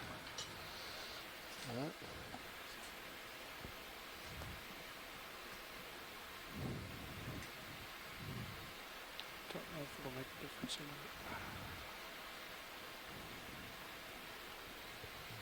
So for those of you who are just joining us, we're broadcasting live from the Okeanos Explorer on an unnamed seamount east of Pearl and Hermes Atoll in the Papahanaumokuakea Marine National Monument in the northwestern Hawaiian Islands. Our current depth is 2,265 meters down, and this is a place that has never been explored before, never been dove on. There have been no rock samples or anything taken from the site, and we were very fortunate in that we landed on this rather spectacular coral forest that we're seeing in front of us right now in view. And this is something that we were looking for, and we were hoping, we were guessing where they might be, and it looks like at this site we guessed right. So it's really something else. This is the first time this community has ever been seen. Yeah, spectacular, just the abundance of life at these depths. And again, highlighting the value for protecting these areas. And that's something that, of course, these large marine protected areas that are unique in that they contain both these deep sea habitats and the large pelagic ecosystems as well. Small shore-based marine protected areas unfortunately don't have these zoom, please, video. Resources. That green stuff in the middle there. Yeah. More zoom. Oh, it looks like the rocks have been perhaps turned over by something. In fact, there's a coral on the back of that yeah, that's been knocked over. Right. There's been supposition that sometimes these corals can get so large that they destabilize the rock that they're on and they just fall over, and that's what we're seeing evidence of maybe. And you can see the ones that have fallen over, and presumably from the video annotation that'll occur after the dives, you might be able to really see a relationship between the size of the boulder in which have fallen over. Standby, starting to follow.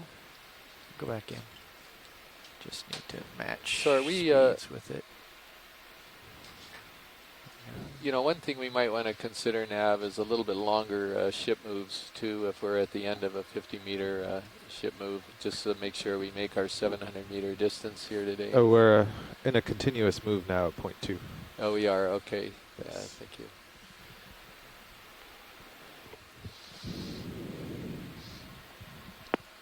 Looks like a live larvation. You can actually see the larvation inside there in the gelatinous house. And I'll be happy to tell you more if you want me to. Tell me more. I'm not seeing him, and I doubt if many of the viewers are seeing him. Where is he?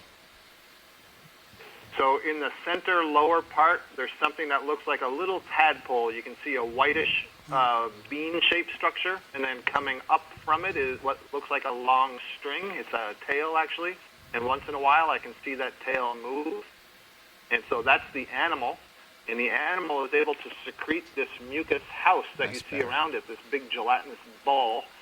And when it beats its tail, it draws in a current. It also generates motion. It's basically swimming through the water column by beating its tail. But at the same time, it's also drawing currents. And you can kind of see all those globular structures in that overall mucus mass. Some of those are filters, so it pulls in the water and it filters particles out of the water and will consume them. And over time, as you could imagine, with so many particles, the filters get clogged up. And so the larvation will actually jettison the house. It will get out of the house and it will build a new one. And this can happen several times a day. And there you go. You can see the tail beating right now. Yeah, oh, that's fantastic. Yeah, it's so really good. great. I don't know that I've ever seen a larvation in a house in the deep sea. I gotta go clearly. anyway. Nicely done. That's nice. Yeah, it's a nice shot. So, wow, that's really exciting. So essentially what you're looking at here is a tunicate. This is like the benthic tunicates that we've been seeing, the ones that were on the stalks on the bottom. This is one that lives in the water column. So, wow, that was a great video.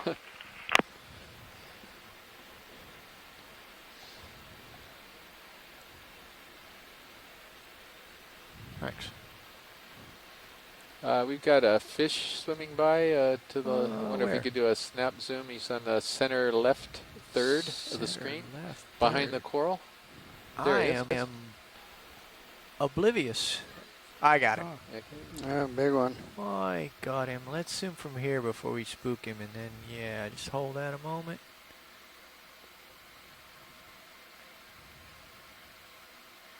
Let's see if we can creep up on him here. It looks a bit different than anything we've seen. Let's see, we got.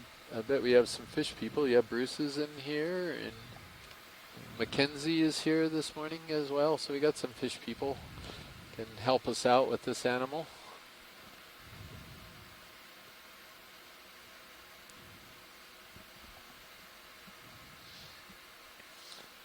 That's all right. We'll get closer.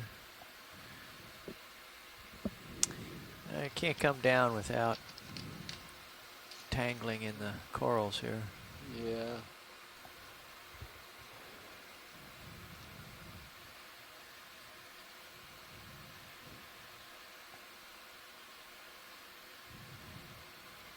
Actually, I think he's trying to burrow away from the lights. Yeah, maybe. It's an ostrich fish. So Bruce just chimed in here that it has a separate caudal fin and pelvic fins that are reduced to 2 filaments, suggesting that this is ophidiiforms, but different than anything we've seen on this particular expedition.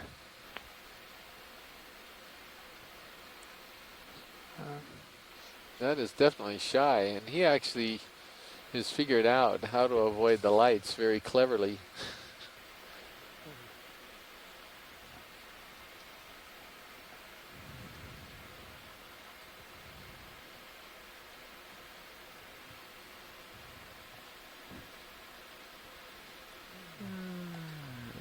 Getting ready to bump into something. I gotta watch out here.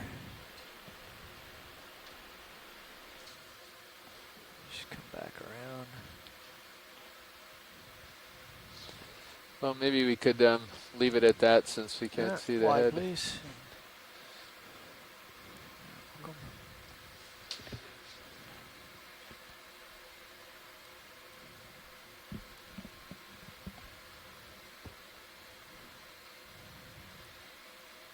So it looks like there's a occasional sponge here, and the same type of coral is continuing up the slope as we proceed. Bruce, did you, was that you signing in? Or Mackenzie? 1,000 miles that away. wasn't me, Chris, so I don't know who it was. But yeah, that looked like an Ophidia form. It could be Ophidiidae, but it also looked like it had a separate caudal fin. So this one's a puzzle. We're going to have to look at those images shoreside when we do a further analysis of these records. Yeah, well, that word puzzle is music to our ears here on the ship, I'll tell you right now. We love to challenge you guys. That's good. Good spot. I've come up quite a bit off bottom to get a little peek ahead here. Tunnel right up through here. Where'd the corals go?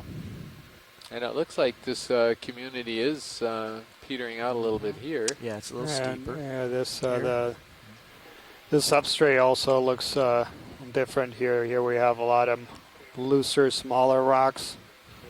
But that was more unstable terrain. But this looks pretty solid on either side, though. Yeah, but right in the center, yeah, it almost looks like a little fault or a little slide area right in the center of the ridge. I don't know that you can go much. And I'd like to take the opportunity to welcome our visitors at Inouye Regional Center from the Asian Pacific Center for Security Studies. You are looking at video from the northwestern Hawaiian Islands inside the Papahanaumokuakea Marine National Monument, taking at about 2,300 meters. Okay, we need to go up. Okay. And we have Yeah, I think up and slightly right is the direction large of fish travel. here. Can we get a snap zoom? We're done. Snap the blanket eel, I think. D2 285 off to the is our left. direction. Yeah, keeping D2 off to the left to keep the tether out from underneath. And it's just this little area where the corals weren't that abundant. Now it looks like they're picking up again. Yeah. So I think that's the substrate issue. That would look like a bit unstable there in the middle. Yeah, smaller cobbles and.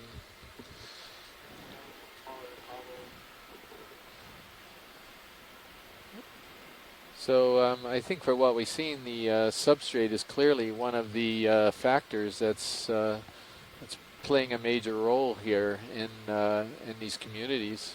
Yeah. And that, of course, isn't a particular surprise to anybody. It was one that people were expecting to see. Yeah, but it's particularly difficult at these depths because all of these factors, of course, work together: depth, substrate, current, orientation, age, and yeah, of course, at these depths and in these remote areas, you can't get to it periodically, and so we get these snapshot observations. It's you can't really do manipulative experiments that are necessary to tease all these factors apart.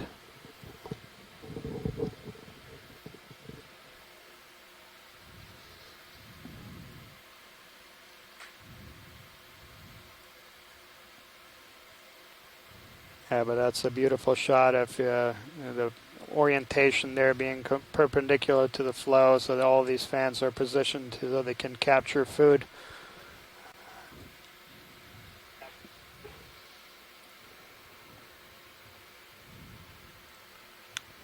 A snap zoom on the little brown, whatever it is there. It's like coming to center. Looks like an anemone.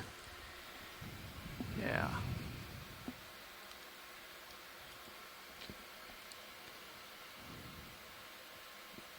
Okay. Yeah. It's sort of an interesting anemone there. And I'm not sure we've seen that so far on the cruise. Oh, have not seen. Okay, back in, That, Joe. that one suggests to me corallimorph. has a really wide oral disc, and it looks like it's pretty short. Something about the tentacles and the nature of it. You know, that's kind of a guess, but that's the feeling I get from it. Well, the thing that was striking me is those small tentacles that are coming off on the lower left side of it versus the larger ones. That there's some light. I don't know what's going on. Yeah, that's odd. I hadn't noticed those on the first zoom. I wonder if it got bitten on that side and that's regrowth. It's just a floater here, Joe.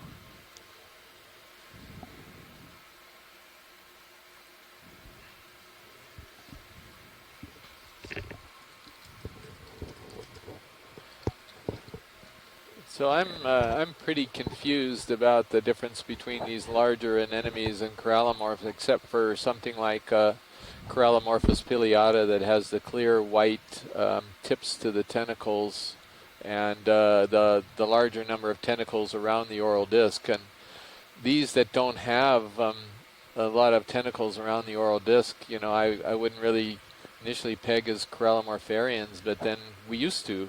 So I really don't know what's right. I don't have a good search image Bridge, for 'em. Neff. I mean, it's come wide. Gotta go. Yeah. With the before we stop Now, on my this move, could understanding we is add that another it's 100 quite meters? difficult. I mean, maybe if Daphne Fountain were on the line, you know, she might be able to tell us from a look. Thank you, Bridge. Got characteristics I think that you really need to have it in hand. I guess we can just tell the general public that one of the differences between a corallomorpharian and an anemone, regular sea anemone, which is an actiniarian, the corallomorpharians are actually more like stony corals. The structure of the polyp is more like a stony coral, except that they have no skeleton. There's a variety of technical and subtle differences, but that's what I'll leave it at for this moment. Yeah. Well, suffice it to say that you would need to look at the internal structure to see these obvious differences. Yeah, and for the general public, that was the voice of Dr. Scott France from Louisiana State at Lafayette. He's one of our contributing scientists here this morning on shore. And we've got quite a large number now in the chat room. Andrea Quattrini from the USGS, Brendan Rourke from Texas A&M, Bruce Mundy from NOAA Fisheries, Esprit Saucier with Scott France's lab, Jonathan Tree from University of Hawaii Geology and Geophysics, John Smith, the Hawaii Undersea Research Laboratory, also a geologist. We've got quite a lot of help. Les Watling from University of Hawaii Zoology, Mackenzie Geringer, Michael Park from NOAA Fisheries. Go now. Again, if you glance at HIPAC, this is came what up we the sort of only missed fairly yesterday steep part because the in today's video dive. It's just wasn't going to keep clearly getting as stable. flatter And we as we go up the ridge. didn't have as many today. We've got our full group back and helping us out here today. And we're just moving along at point 2. Identifications. This is it's very comfortable for me. So if we Great. Yeah, it's a very large collaborative effort. International effort, really. How far do we had have scientists today. We have if we don't stop, we'll actually be to Asoko the waypoint Matsumoto in from an hour Japan and a joining half, us again. Oh, Yeah, okay. I missed which her. would get us well ahead of missed her name expectation. on the So we chat might room pull there. early to transit for a long night transit. So Okay. it's all kind of balance. Yeah. Okay. So again, this is kind of a nice route to take because we're going right along perpendicular to the plane of the corals here, and we're looking virtually right along the ridge crest. I'm okay with it. And so you can see that all of these corals, or a great number of them, are oriented essentially perpendicular to the line of the ridge itself, and they're exposing most of the surface area of the colony across ridge, where we expect the current flow is actually going to be coming up and over. Dave, you're way out in front. And there's a nice big sponge up there. Yeah, and that's one of the conspicuous differences of today's dive is that we haven't really seen that many sponges. There's one foreground here, and there's one background. What's your pleasure? A couple snap zooms of both if it's possible. This one I think is one of these little weird tube ones we saw a while back. I can actually touch down. Oh, is that the Atlanticella? No, I can't. No, I think it's I think Henry Ricewick in Vancouver weighed in on this one. No, I'm mistaken. It isn't the same one. This looks like it's... Yeah, let's see what it looks like. Yeah, so it's going to be it's a glass sponge for sure in a class that we call Hexactinellida. It's going to be what's called a hard sponge, which means that there's a lot of fusion in its microscopic parts that make it very brittle and hard as opposed to a spongy soft sponge. And this one is probably going to be in either the family Phareidae or in the family Euretidae. That would be my initial guess.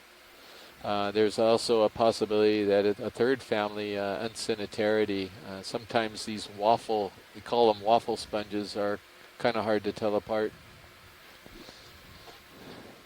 So I'm leaning less away from, well, let's see. Looking at the frame and that sort of transparent thing, it could be a Phareid actually. Pretty uniform. There's another one back here. Uniform spacing between in the framework.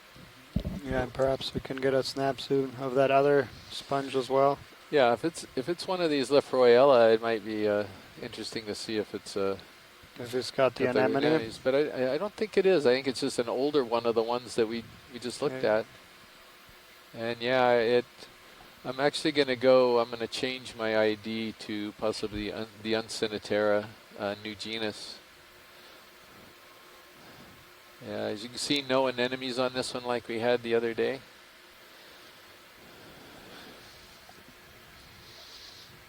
Yeah, Uncinetaridae new genus. We've collected this thing before, and it's just awaiting description. Final workup and description. We have several specimens of it.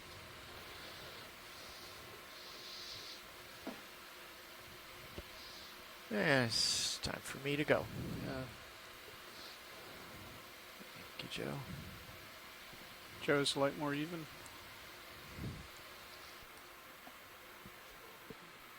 Nope. Everything's out.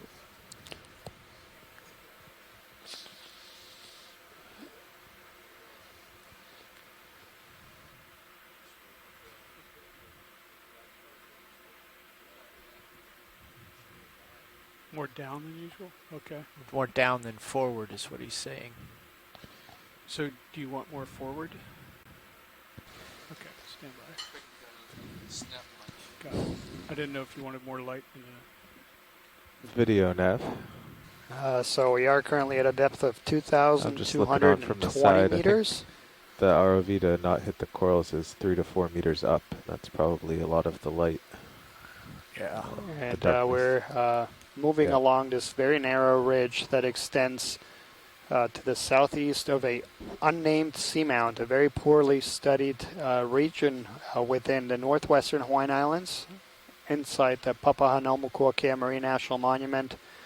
Right from the beginning of the dive, we saw a very nice aggregation of corals that appears to extend for quite a while.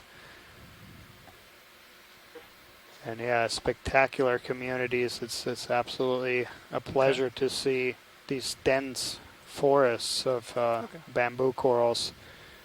Some of the animals we've seen about 2 meters in height.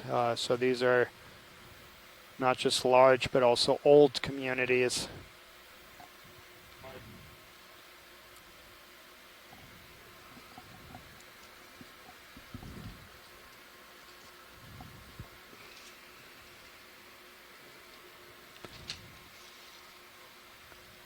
So here we see a nice shot of all these fan-shaped bamboo corals in the genus Keratoisis or Ecnomyces possibly. There's one coral to the about middle to the right. That's a Chrysogorgid.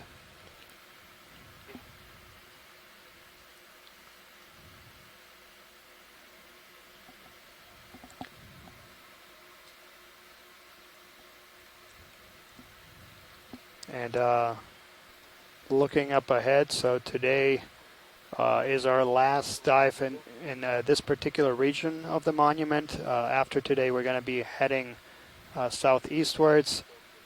So tomorrow's dive is going to be on Pioneer Ridge. So we did a bunch of dives in this northern end of the monument. And yeah, Yeah, today's Hey, the 13th dive. We'll have another 6 dives aft PTZ in and around the Bridge Papahānaumoku Marine National Monument. And upcoming dives will all Just be wondering how much is left in this move. done on our transit back to Honolulu. Copy that. Thank you. If you just joined us and are wondering about the one video feed, that's a bandwidth Dave, issue. that's a So problem we've been having, I'd say daily. But all video feeds are recorded, so when you the other ones will be get made it under available control, what I want to do is via our FTP site. Aft down view so I don't back into stuff. Sure. The other thing Rolly mentioned was he could put up digital still maybe. Maybe we could take a quick look at that unbranched bamboo coral. Well, where away, Dan? Oh, I see it. Yeah. Got it. Okay. Working on it. Yeah. All right. Sidle over this way. So yeah, very interesting about this community is that we haven't really seen a big diversity. It all seems to be just a few species, mostly that Keratoisis, and this is the first unbranched coral we've seen on the dive.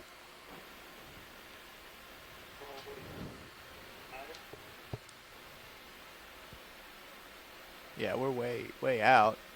I can.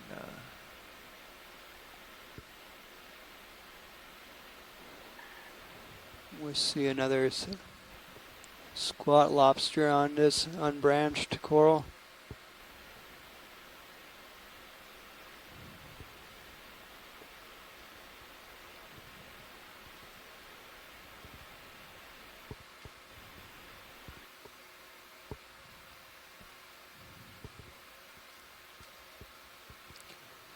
Yeah, maybe we can do a quick just pan down to the base.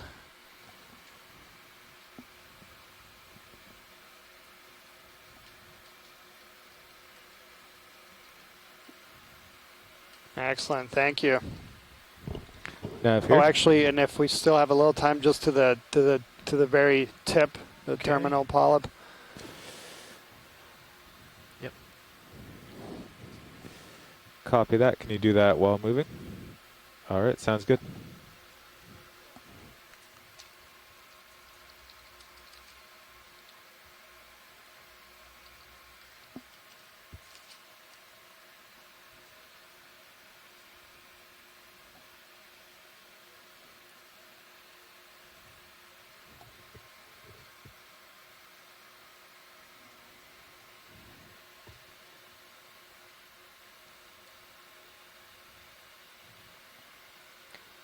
Tilt coming.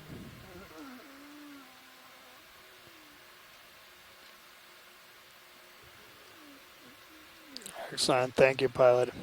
And it's time to go. Perfect. Yeah, I'm glad we got that image. Pilot nav. Yeah, so far we've only seen a few species here. So the there's ship move these is large 285 fans and then still. I some see mushroom Sirius is corals about and a 40 few degrees off. chrysogorgiid corals. I will get back to where But other than that, it's all these fan-shaped Keratoisis or Agnomyces.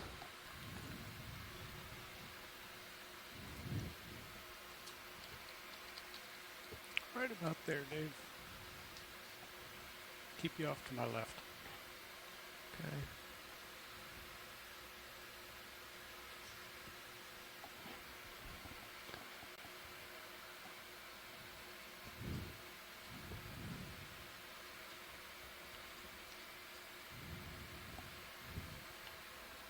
Also, if you just joined us earlier on the dive, we collected the first rock sample ever collected from this seamount. We believe it's Cretaceous in origin. We got a fish there, center. Yeah. Alright. Stopping. Clear to zoom. That'll help with tilt, co-pilot. Okay, ready.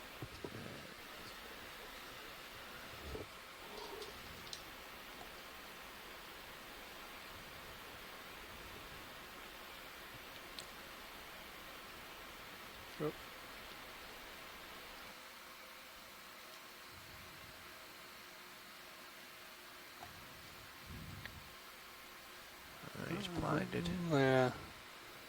Okay. Tilt back. It looks like one of these rat tail fishes that we've seen a few times. Thank you.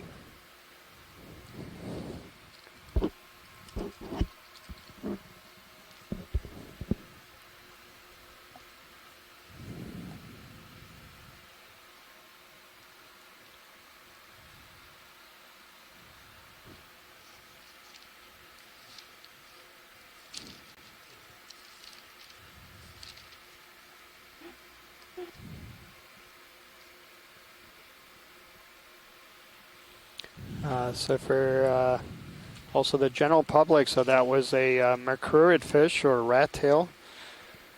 There's close to 250 species of these, and these are the most common fish on the seafloor, so benthic deep sea fishes.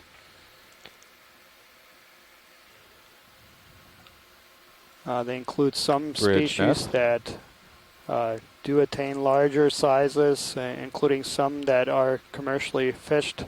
But of course, we are here inside the Papahanaumokuakea Marine National Monument. Please add 100 meters to this where move, all these so species 100 are meters protected. bearing 285 degrees at 0.2 knots. So yeah, it's a beautiful view of Thank you, how Rich. narrow this ridge is. Again, on a lot of the dives of this expedition, we are targeting some of these narrow ridges. We believe that these ridges form barriers to flow that then accelerate current over. We got another fish there, center of screen towards the left. Oh, there he is. Okay, I got him. I got to tilt. He's drifting in the current there. And away he went. Yeah, and actually that might be the same species. I didn't get a good view.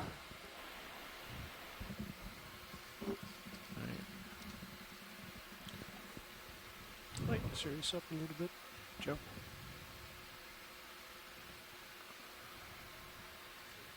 Can you lighten the series So I up was a little saying, bit? yeah, so we are targeting at a lot of these ridges because we think that the topography of these ridges accelerates currents around them.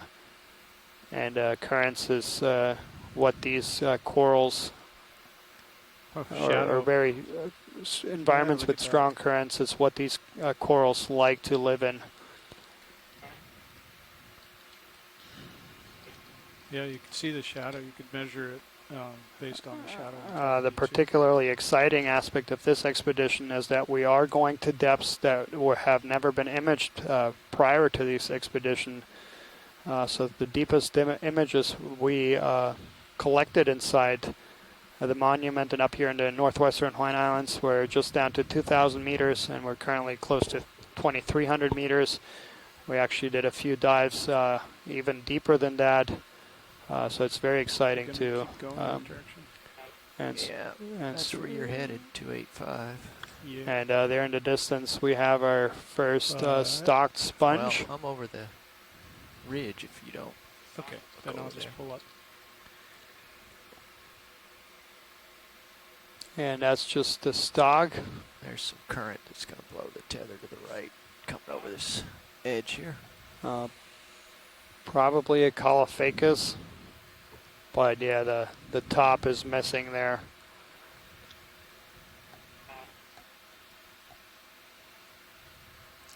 But in the background, we have another stocked sponge just center to the top of the screen. That looks like in the genus Bolosoma.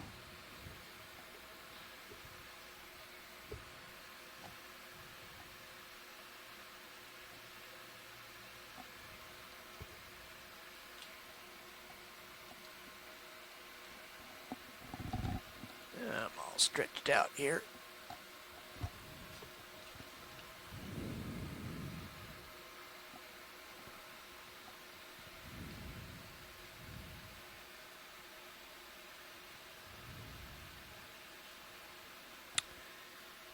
Yeah, I see him. Let me come around the corner and light him up here. Oh, wait a minute. I see two fish. You can go ahead and zoom right now. So, yeah, he's feeding or something. What is? We're just bumping into the rock.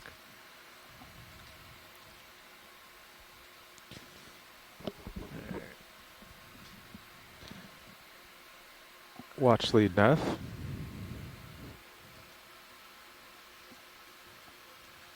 He's on on 2. Oh. Watch lead nav. Go ahead, Nav.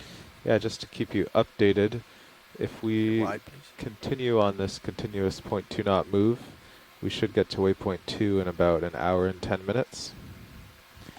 And if we want to pull up 2 hours early, or be on deck 2 hours early for our transit, we have 2 hours of bottom time left. Excellent. So we have an extra 45 minutes overall to, if we did want to stop or look around waypoint 2 more. Perfect. Excellent. Yeah. So let's just try to cover ground, and we don't have to hurry too much. But yeah, make it to waypoint 2, and I'll try to point out things that are, if there's anything that's necessary to stop for. Copy that. It will, if we do have to stop, it will take a while because we have about 50 meters of layback during continuous move. Sirius just lags behind the ship. Copy that, yeah. So it would be probably a 15 to 20 minute coordination to get Sirius stopped for a long sample. All right, copy that.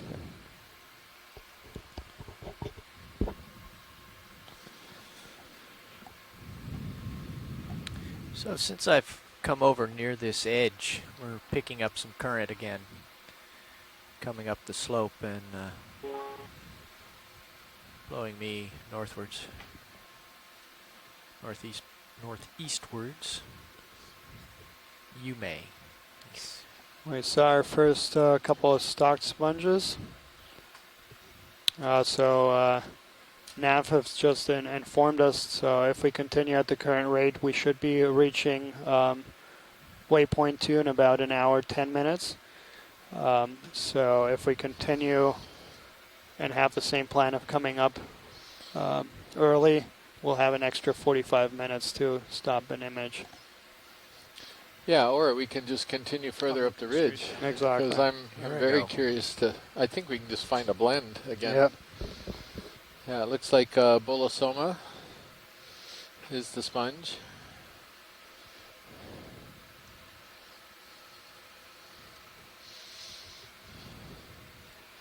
You'd really be fascinated to see a change in the community here. I'll be coming up. Yeah, and see if this turns over to a different species or... Yeah.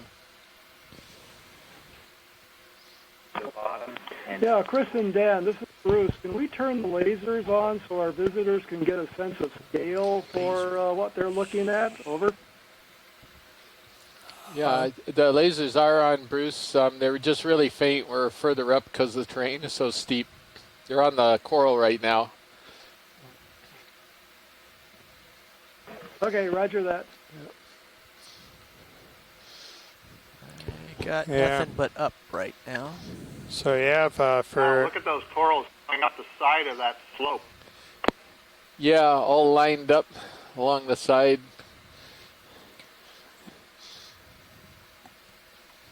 Yes, I'd like to welcome our visitors from the Asian Pacific Center for Security Studies. Thank you for your work helping manage these resources in the Pacific.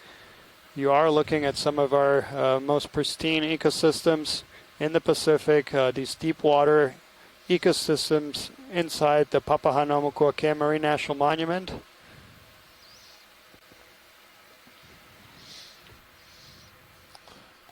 Yeah, but I'll bet there's somebody out there named Jonathan Tree who's not looking at these corals growing up the side. In fact, I suspect he's looking at the rocks that they're sitting on. And I don't know if he could be coerced into telling us a little bit about these rocks. Jonathan, any chance you could tell us a little bit? We had a little bit of a change in terrain. Still going up. Yeah, I was just chiming in on the chat room right as you spoke up. I think, I'm not sure, but I think we're traversing right up one of the vent ridges that these sheet flows were sourced from, but it's kind of what I'm looking for are dips in the lava beds that oppose each other and point to the source location. So if it flowed on both sides of the ridges, both of those should be dipping away from the ridge crest. And I think I've seen it a couple of times, but I haven't convinced myself fully. It's definitely a very interesting geologic feature. And lifting off. Bruce Mundy pointed out that the visitors to the Inouye Regional Center Exploration Command Center just finished their tour, and they gave an applause to all of us involved for what they just saw. So thank you very much. And that's not just the crew out here in on the ship itself, all the videographers and ROV team and science team and ship's crew, but it's also our participating scientists on shore. Come back into the light.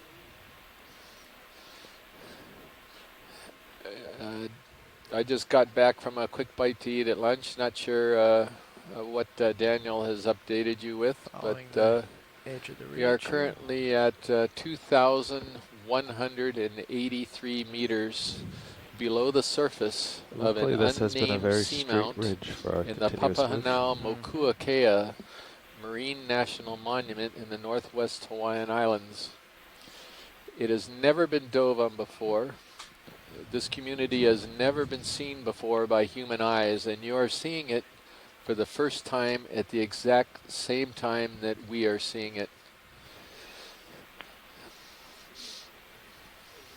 Turn and light up the forest in the Sirius view here. Yep. Turning right.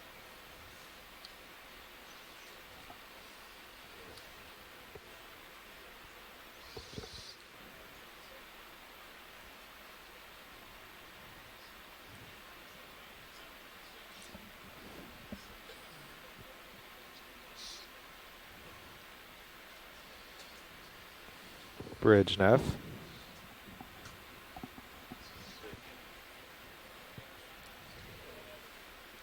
Could we have another 100 meters bearing 285 degrees at 0.2 knots? There's a single unbranched coral, and that might be the first one we've seen at this site.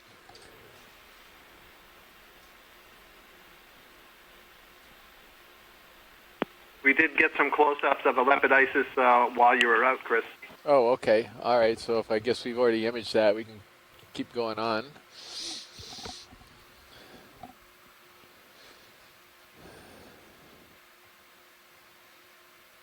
And that looks like a dead sponge.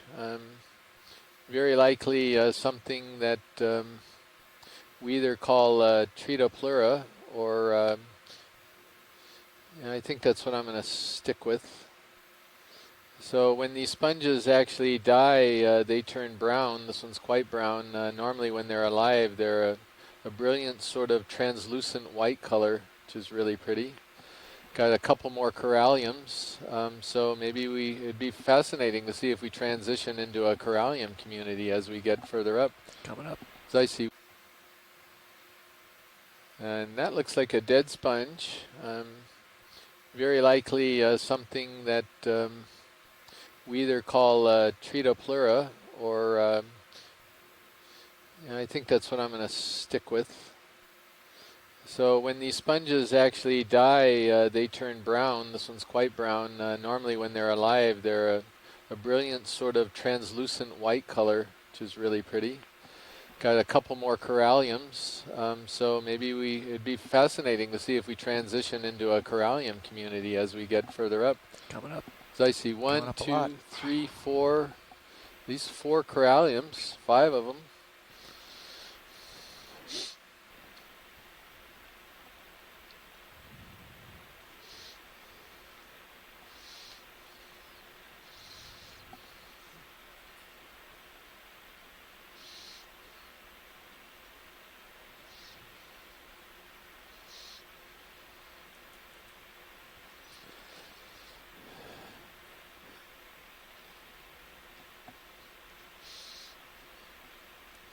So another potentially interesting fact for our general public is that we are diving on this unnamed seamount that was only mapped last spring, and once we saw what the image of the seamount looked like and what the topography looked like, we believe it's actually not of Hawaiian origin. And some of you might wonder, well, how can that be? We're in Hawaii. It's because this seamount may have been on the seafloor being transported across to the Central Pacific on the Pacific plate, the tectonic plate. It was actually created over by the equator and moved across the Pacific to the area of Hawaii when the Hawaii volcanoes were going off. So it's been incorporated into the Hawaiian chain of the Hawaiian archipelago, but it may have a very, very different and much older geohistory. And this is one of the reasons why we want to collect some rocks here. And it's never been dredged. No rocks have ever been collected from the seamount.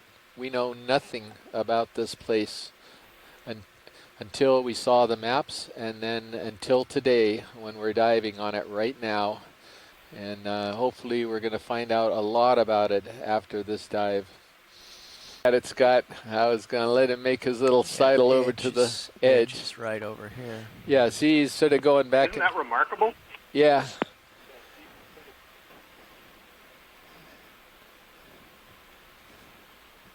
So we're seeing that the corals go down a little ways down this edge.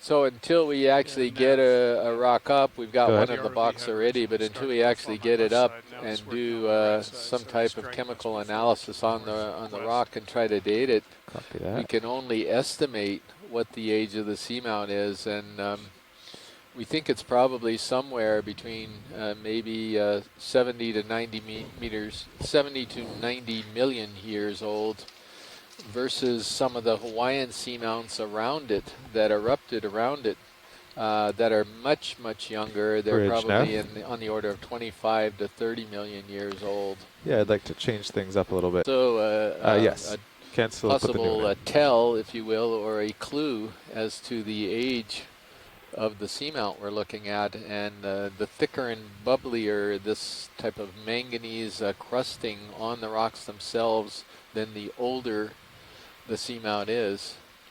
Yeah, this crust forms very, very slowly. It's one of the slowest geological phenomena. It only grows on the order of a centimeter over several million years. So it's a very, very slow process. So if you'd see a thicker crust, that gives you an indication of how old these features are.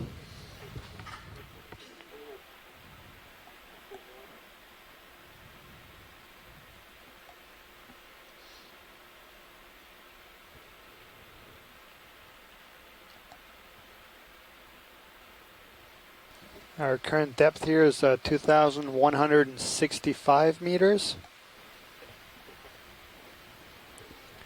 We started to dive just below 2,300 meters, so I've worked our way up about 200 meters up this slope at this beautiful shrimp.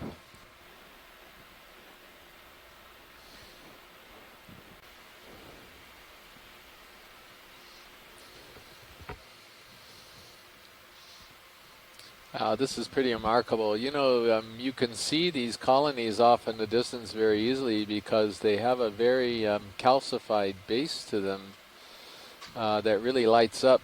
So you can't really see the branches very well, but you can see these white spots dotting the terrain in the background, which are these very distinctive, very heavily calcified branches, which Dr. Scott Francis told us about earlier, and maybe an indication of the extreme age of some of these. Alan Andrews chimed in, where he's dated some of these branched Isidids, I believe, and has come up with ages of over 200 years old for some of these colonies. And that was work on Davidson Seamount. I believe the same genus. Also Keratoisis, yeah, but these are enormous colonies right here. These are bigger than adult people, so some of these are over 2 meters in height. Ooh, laser's back on. The thing that's really getting me about these, I mean, they're really large and impressive and old. There are so many of them. That is what is just truly remarkable about this ridge. Yeah, it's very, very cool site. And again, it's we've come across real high-density communities on this cruise already, and I'm sure everybody will agree. Each one has been different, and this is clearly different than some of the communities that we've been in before, earlier on some of the other sites, and that's something that we're seeing. These communities we haven't seen the whole range of different types of these dense communities down there. We're still seeing different types. Now, another thing that's kind of interesting here is we certainly aren't seeing a lot of ophiuroids or a lot of predation by sea stars, which we've seen very often when we see these bamboo corals. And, you know, we're not getting close to every colony, so I'm sure there's more than we're actually seeing. But from a gross level, it's kind of interesting at the absence of some of the stuff that we've been seeing a lot on these dives. Yeah, good point. And I don't recall seeing a sea star on this dive, or did we? I don't think so. No. Yeah, that's. No, I agree. I don't think we've seen any. I don't think we've seen any brasinges yet. Yeah, right. Oh, there's a fish. I don't know if we could get that heading out quickly for us to get a look at. But that's a very interesting point there, Scott, because these sea stars, they're often, because they're predators, they're often considered keystone species, having very important effects on the ecosystem, helping the diversity by maybe feeding on some of the more abundant species and giving other species a chance to enter the ecosystem. And it's very interesting that we see here just a single species and no sea stars. Draw out and back in a little bit, please.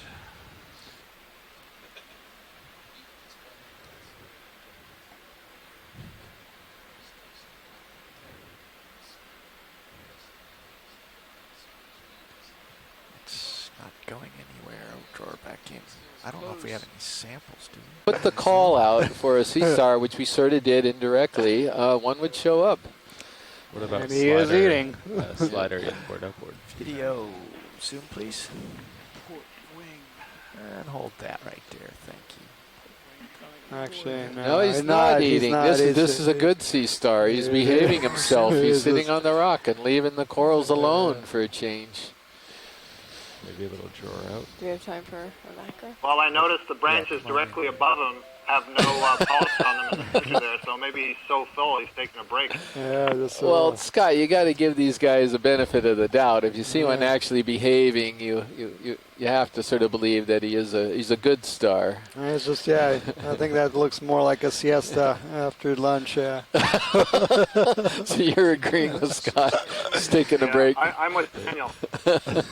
I'm with Daniel. I've never seen a sea star not licking its lips around a bamboo coral.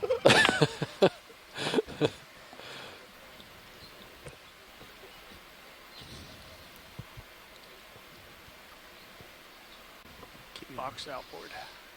Look at that spectacular colony dead center there. That's a big one. It's not only tall, but it's wide. And look at the base on it is forming this big sort of dinner plate type of base, or larger than dinner plate. Well, maybe not larger than my dinner plate, but some people's dinner plate. Yeah.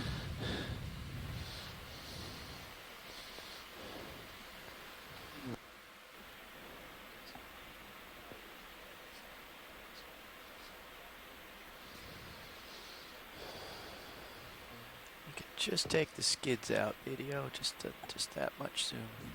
Yep. Perfect. Oh, yeah. Thank you.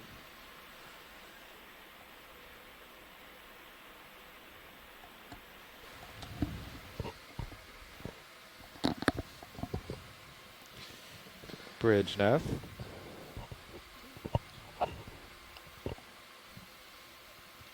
Yeah, when we get to So the there end of was this sort of move, a could we question do put out 100 there meters bearing for 285 Scott and degrees Les at and 0.2 Amy. knots? Are you guys fairly certain that you know what this coral is, or that it's been collected before, or is there interest in getting a specimen? We are restricted to collecting prospective new species or new records. Obviously, there's a lot of interest in knowing what this animal is because Bridge it is nav. so dominant at the site, but I just want to find out whether or not we, can we cancel that, come to an easy stop by any here? chance, we could get a branch of one of these and stay within our permit requirements.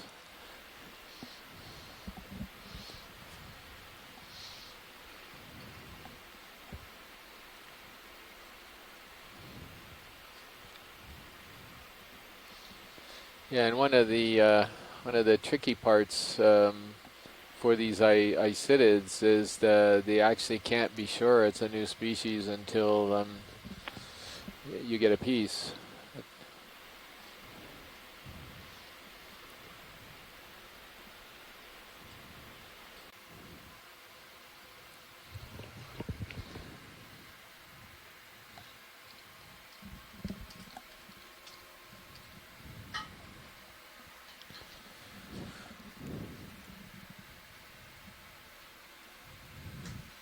Looks like you have lots of options. Certainly do. Yeah. And I have a feeling this entire dive is going to be like this. I think one of the challenges would be to pick one that you can get settled in next to. Well, So I had a piece of it a minute ago. Don't know if it was the right one. Yes, gently hold that.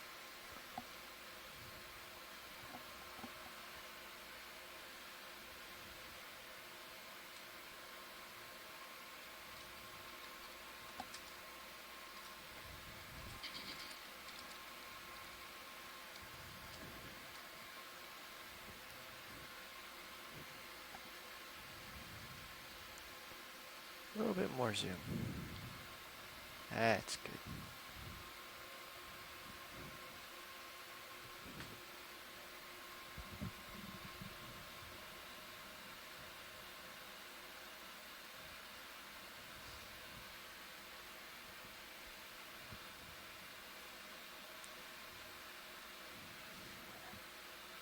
think I can get his head if I go in a bit. Oh, never mind. When he comes back up a little bit, you can go for it. Let's try for that. So yeah, we are looking at a rat tail fish. That's a common name for this group of fishes, which are the most common fish in the deep sea in these benthic environments associated with the seafloor. Yeah, I'm coming back where I belong. I took off in the current here. Come to the left. So I was saying these bamboo, there's many species. These are very common inhabitant of deep sea environments.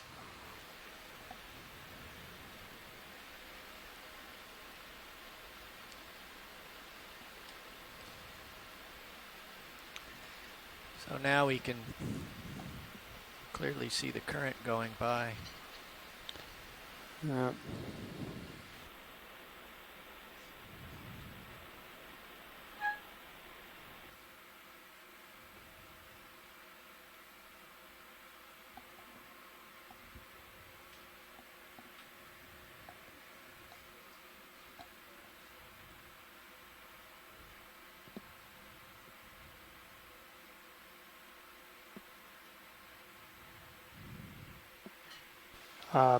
So we are just setting up here to trying to collect a specimen of this bamboo coral that is so abundant on this dive.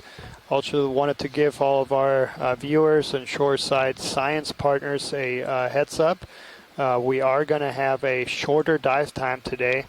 We have a large transit to our next site where we'll be diving tomorrow on Pioneer Ridge. So we will be top. coming up See if I can find a spot. at approximately 1:30 Hawaii time, so about an hour and a half from now. Pilot, should we move 20 meters to the north or so to get you? And again, this is because we have a large area to cover till tomorrow's dive site. Okay. Out. And this is real comfortable right now, but if he's got to move. I'm just going to go over here and see if I can find a nice landing spot. Daniel, which of these individuals is the target species? I mean, they all look like the same species. They're all the way, except, of course, there's one unbranched one. Yeah. So I think whatever you can set up easiest, where you can set up without breaking anything, and where you think it's easiest to grab. Well, I'm thinking I can just go sidle over here, and we'll sit down for a little while and see if things are calm enough. Yeah. Yeah. Just keep in mind, we also would like to collect a rock here, and I'm starting to wonder whether or not we might find a better spot where we could collect both at the same time. Well, we have a limited, radius is defined by where Sirius ends up coming to a stop. But I tell you what, let me perch here and let's get a look around. How are my swing arms there? I might bring your starboard swing arm in. What do you think? The lower, at least. Bring the lower up, and I think I can perch right here. So. Yeah, so Scott just pointed out that, even though it is a short dive, we surely hit the right spot, and I echo that. Absolutely spectacular spot we landed on today. So Tina Molitsova, greetings. And just to let you know what we collected yesterday, we got one bamboo coral yesterday. It was real slim pickings on that site. There was not a whole lot of collecting targets. So that was it. We were able to get a couple of rocks as well. Yeah. But yeah, we were looking all day trying to see if we could find another biological sample, but nothing revealed wave itself. My arm out there. By 200 years or by 150 years. So it's sort of, a lot of people don't think of paleo work as being applicable in sort of relatively modern times, but in terms of understanding what's going on in the deep ocean or in intermediate waters, it can be very important. And that's one of the reasons why we are quite interested in kinds of specimens. No, you make a very good point there, Brendan, is that a lot of times when we're sampling and surveying the deep sea, we get snapshot kind of observations. We go once, we're there for a few hours, and we observe the conditions at that short point in time, but these things will live potentially for hundreds of years, and their tissues, their skeletons record these variations in the environment.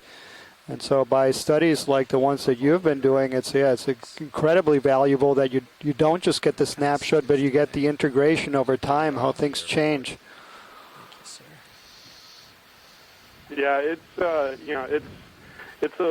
a mirroring of all the work that we're all doing is it's really interdisciplinary, and it's a mirroring of a lot of different kinds of fields, and then just the exploration science that's going on is fantastic. So there's a lot of there's a lot of avenues for with people with different interests to to pursue in these kinds of exploration science work that you all are doing. So it's fantastic.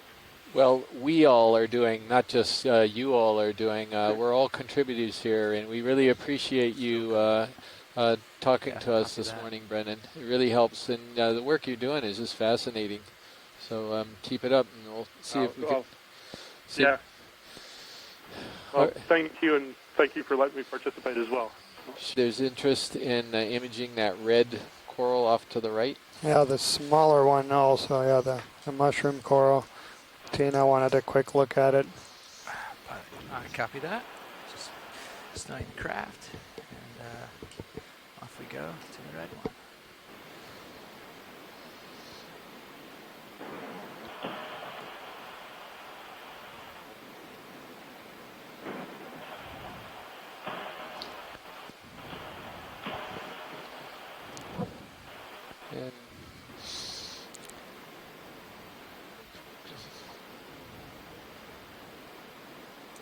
So yeah, if you just joined us, we are diving on a seamount, a very poorly known region in the northwestern Hawaiian Islands. This is the first time that we are diving on this feature. No samples had ever been collected, and we were successful in securing a couple of rocks.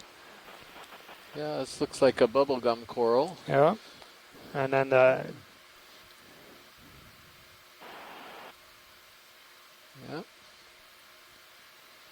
Is this the right one? This is the right one. Yeah, we're looking at the polyps right now. Let me know if there's any other part you're interested in seeing. Maybe pan over a little bit. I think this is sort of the common. Yeah, you can see the commensal ophiuroid. Yeah. Right.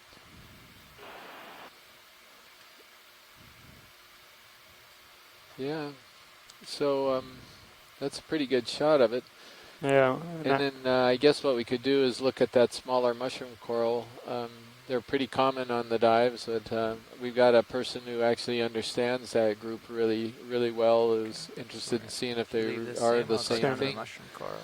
Yeah, on this expedition so far, we've seen at least 2 different color and texture variations. Yeah, these are reddish,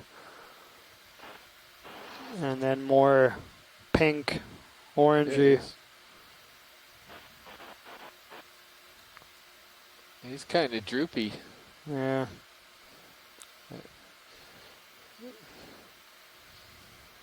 That's sort of interesting. So this is a mushroom coral in the genus, we think it's genus Anthomastus, but what's Tina going to say here? Yeah, Anthomastus. Yeah.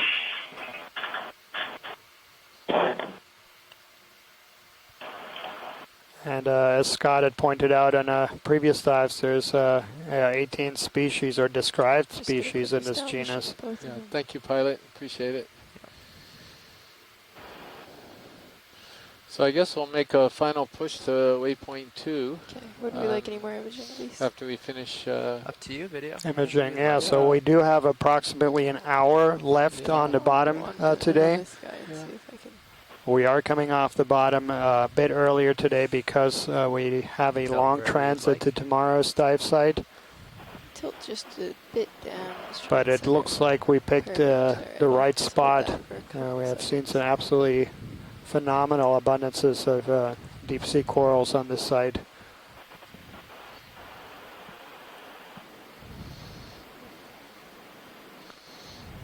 And then if we still have a little time, Scott is requesting a quick view of a bamboo coral to the right there.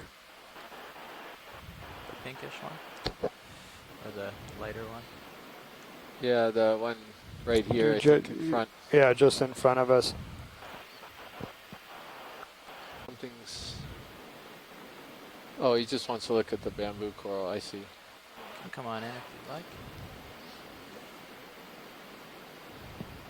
And Tina was talking about maybe that mushroom coral is feeding. Yeah, it does look like this one has nodal branching. Does it? Yeah, I thought I saw it there just before we zoomed in. A branch. Yeah, Daniel, I haven't been able to see the nodes yet, but there's something about the shape of the branches of the colony and the coloration. I wondered if this might be more like an isodel or adjacent isis. That's why I requested the close-up. Yeah. Well, your instincts were correct, Scott, because this clearly looks different. There's a node over on the right-hand side of the screen, if you can see it. That's not in focus, yeah. Yeah, a little bit out of focus. There we go. So you should be able to see it clearly now. I'm frozen just now, so hold on, come in a second.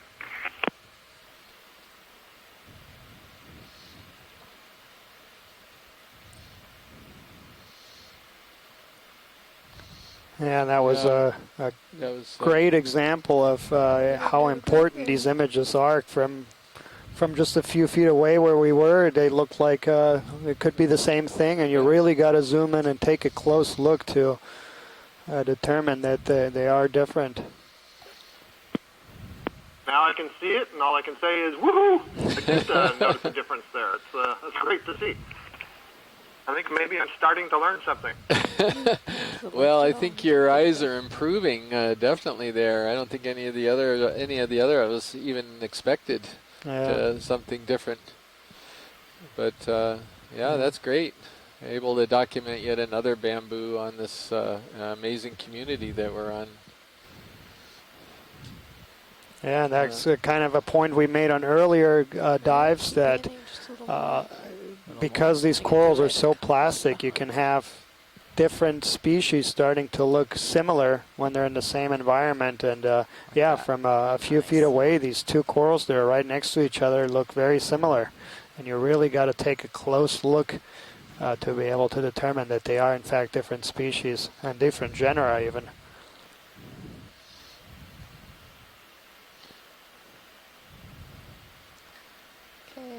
Thanks for that close-up. You are welcome. It's a good call. All right, pilots, do you guys want to make up some ground towards waypoint 2? We've been doing, looks like a 100-meter jump, 0.2 knots. That worked out well. And now we're coming on one of these Calophacus sponges, enormous. Yeah, this is that Calophacus oxydiscus that we've imaged quite a few times on this cruise.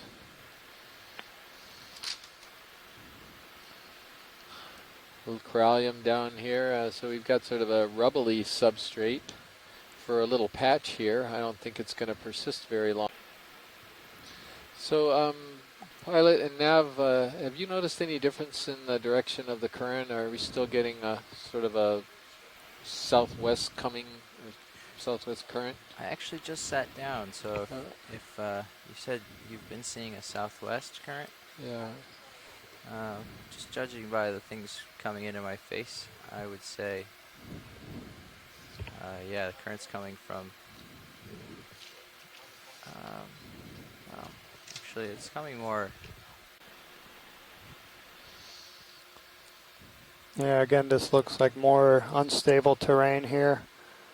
To our right, where we just came from, it was a bit more stable and higher densities. And not so many topped over colonies. I think we're waiting for the ship, so while we're doing that, we might as well get a zoom on the Sea Star here. Just do you like that one or the one that you can see the top of over on the bottom here? Just there's one right on the head. Yeah. Where's the other one? It was on the. Oh, it's on the head. Yeah. Oh yeah, sure. Let's do this one. It's probably a better look at it.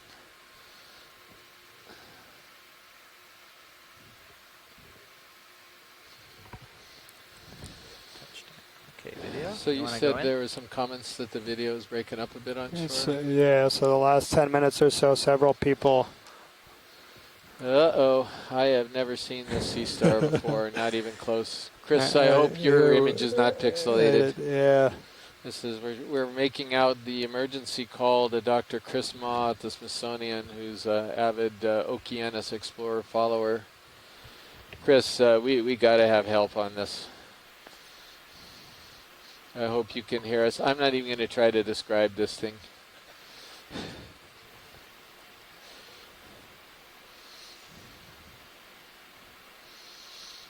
See some of its. You know, we have this like a Batman spotlight that we send off into the sky, and it's got a sort of the head of Chris Ma at the Smithsonian when we need him for these occasions. And we just turned that light on, Chris. You're you are requested. Yes. Gotham City is in trouble here. This is also the time that Chris is. Hello. Hey, Chris. There you are. So you did see your call, and you saw the spotlight on the other side of the cloud that had your face on it, right? Thank you, pilot. This is perfect. Well, I'm actually not even in Washington right now. I'm traveling, and I'm watching the video feed, and I'm just like, wow. Where are we? What is what is it? I think this is a pythonaster. It's a deep sea. It's a rare deep sea starfish that only occurs at great depth. I there are very few of them known, and the only reason I know that I know what they look like alive is because they saw one in the Atlantic on the other Okeanos dives, and Mbari has been seeing them in the on their expeditions. But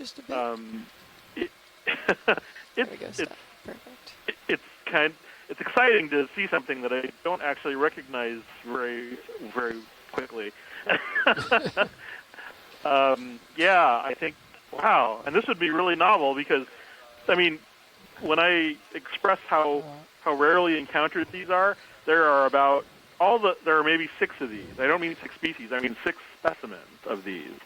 There aren't any of this animal known from Hawaii. Hang on a second, yeah, Chris. That looks like Pythonaster. Maybe we can put this out. This is such an unusual sea star. What does the group think before the ship's right over the ROV right now? I can see that, and I'm wondering whether or not I'm actually getting close like that. It's between my toes. Oh yeah, yeah. I'm wondering whether or not if we have a collection. We are getting support from at least one for a sea star collection here. Tina, I would love to. Would it be possible to? I would love to, but I of course would like to be respectful of the reserve and the research priorities. Well, we're allowed one more. Sea star, and it looks like this is another one of your bad sea stars, and that he may be eating the sponge, which I'm a little bit irritated about. Right, his face. So I think yeah, you do have some support, it looks like, for this animal. We have a fairly constant community we've been seeing so far, and no real unusual coral candidates so far, with only about an hour left in the dive. Chris, could you spell that for the vent log, the Pythonaster? Python, P-Y. Sure, Pythonaster. Okay. Like the snake. Got it. Python, yeah. Got it. I believe there was also can I another stop the sea ship, please? on that stock too. Now don't get which greedy, might Chris. Actually, don't get greedy. I'm not. I'm just pointing it out. Because I don't know if it's the same species or if it's another different one. Because they both, at first, I thought it was just going to turn out to be a Henricia. But the surface detail is very telling. It's weird though. Usually we see in the video that I saw from Baja, these are standing they're sitting on basalt substrates vertically, and I guess it could be doing that here. I thought they were suspension feeders. I've never actually seen them feeding on sponges before. Yeah. That's weird, huh? Okay. We'll get it for you, Chris. So keep watching. Ooh, awesome. Sure.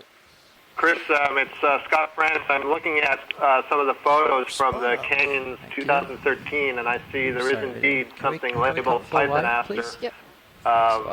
Based on your ID, that looks very much like this. Perhaps this one's a little bit more inflated. I'm gonna back up a little. Co-pilot, it's a little different. So I think I should back the ship up. By the about 15 canyon, meters. Scott We're in the middle of France the is move when we by the stop. canyons. Yeah, he's I'm, referring to canyons in the looking down at Atlantic. 75 We're not talking degrees about here. canyons Yeah. anywhere near Hawaii, And and I'm so still moving along pretty good here. we're Bridge now. well within our our permit here to collect this thing. Yeah, that could we have a ship obviously I have a fairly good understanding of meters, the sea bearing stars in deeper 105 water here in degrees Hawaii at from 0.2 knots. interacting with you over the years, Chris, and so I've never seen anything like this before.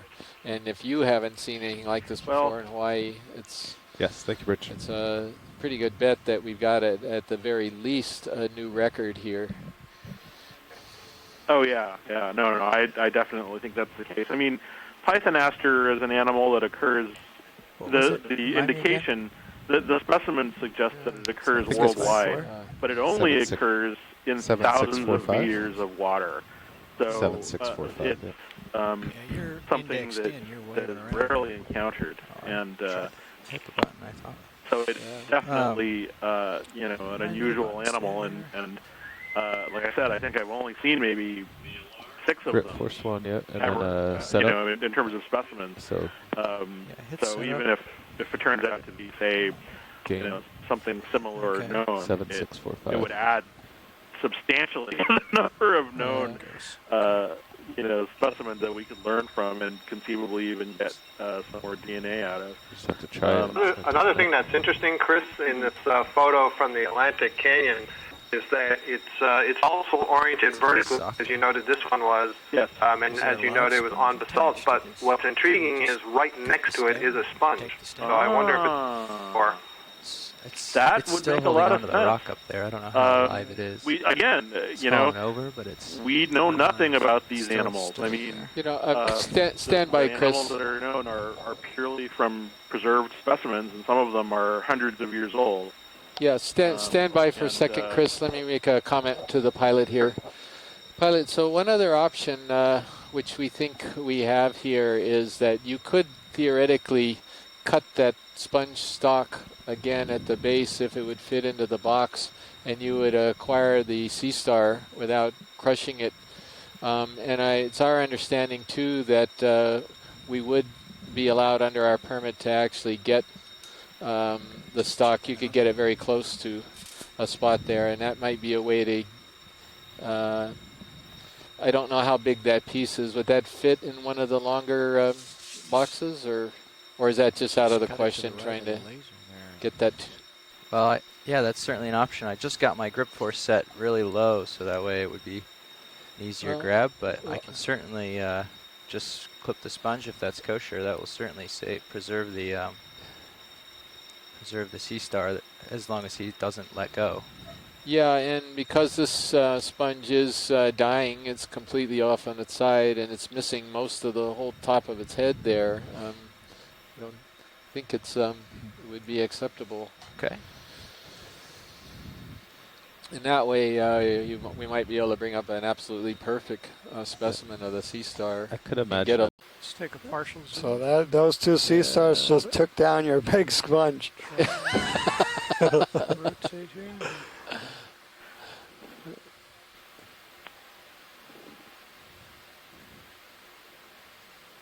Oh, lost my toe hold. And it's not being very friendly as far as showing its disc, though. Well, if you just see the texture on the arm, you should be able to tell whether it's the same thing. It was such a distinctive texture. True. Yeah, I mean, I think it's I don't probably think it's Henricia, but yeah, I think it is too. I don't think it's the same thing, but that's what we both thought the other one was. yeah. Yeah, I don't know if you're seeing this, Chris. You have a little bit of a delay. It's not the same. Yeah. Yeah. Okay. It's still, well, that's, I mean, that was just nice worthwhile to see it, noticing, though. whether you had a pair of them there. Yeah. That was fantastic. Thank you. Yeah. Even the video would have been noteworthy, but to actually have the specimen is just fantastic. So that is terrific. Okay, to zoom a little further, pilot. All right, Chris. Well, thanks very much for chiming in, and we'll let you know how the your star fares. No, I'm grateful for all of your efforts, and I'm very much enjoying the Hawaii Okeanos expedition for many different reasons. Okay, well, wow, we'll talk. They're getting some really nice close-ups on it now too. We'll talk to you later, Chris. Yeah, thank you very much. Sure. All right. Okay, Good night. yeah, bye-bye.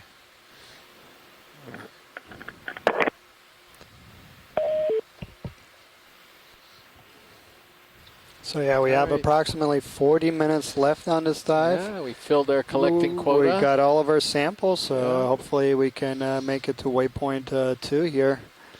Let's pull out when you're done. Okay, hold it establishing really quickly. And Great. Awesome. of 2,160 meters. Yeah. We're diving off a Seamount that doesn't even have a name. It had never been dove before. It had never been sampled. And we're diving off one of these ridges to the southeast of the Seamount. I've collected a couple of rock samples that will help to determine the age of this seamount, which we think is Cretaceous in origin, and collected a couple of biological samples as well. Well, actually, it's worth noting, Dave just mentioned that look at the size of this rock that's just naturally fallen over here. Yeah, I agree. I wonder if something else knocked the rock over. I can't imagine it just rolling over because of that coral. The coral can't be that heavy. Unless it was precariously perched in the first place, and then finally the weight of the coral knocked it over. Or a strong current onto the coral.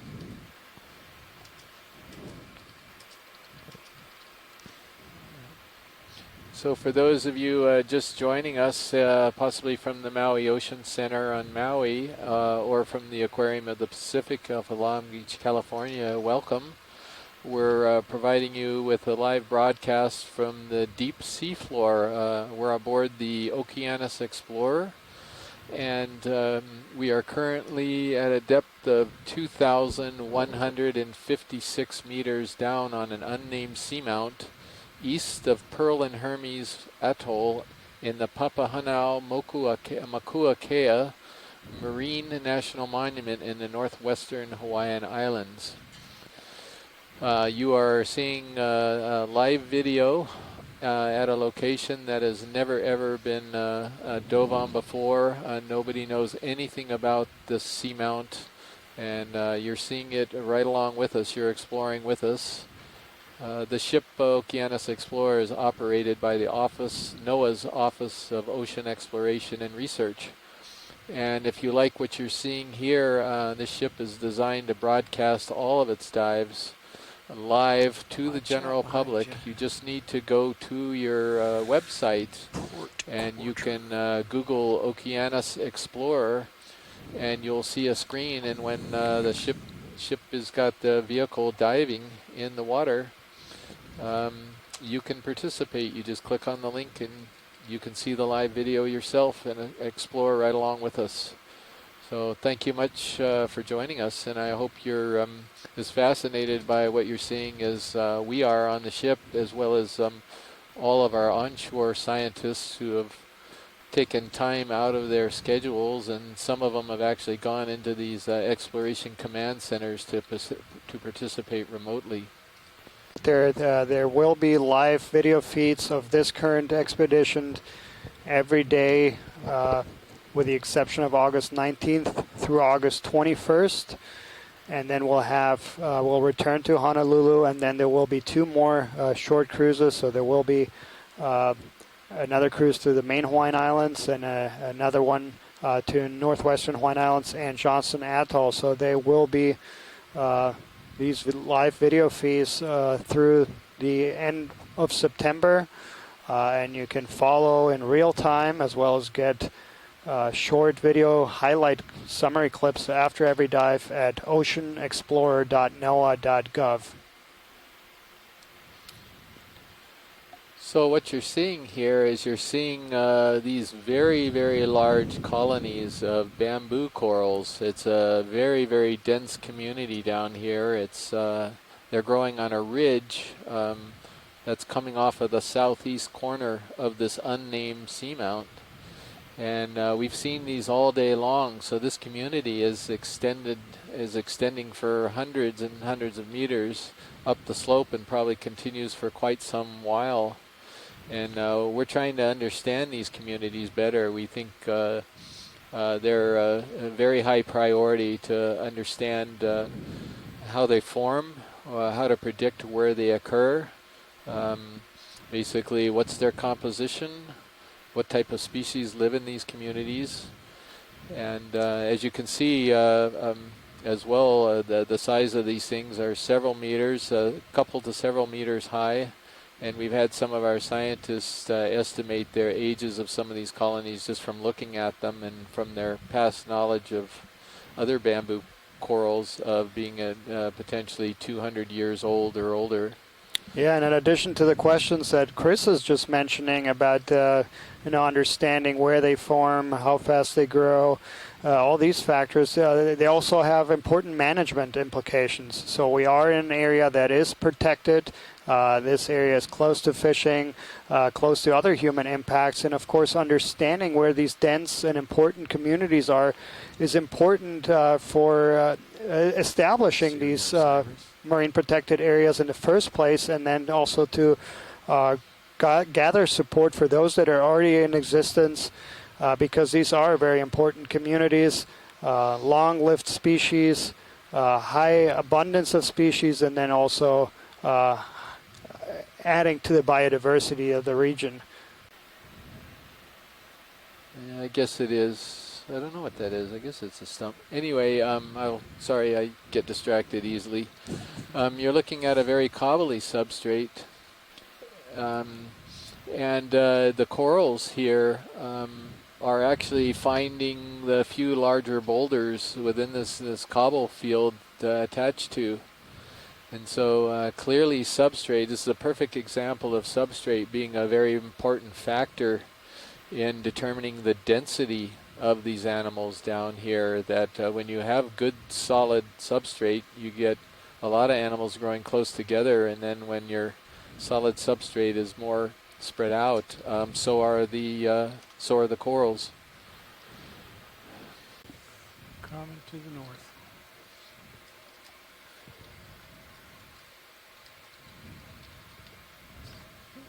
So for our ECCs, we have a heading of about 300 right now, just judging by the cartoon on the HiPAC display.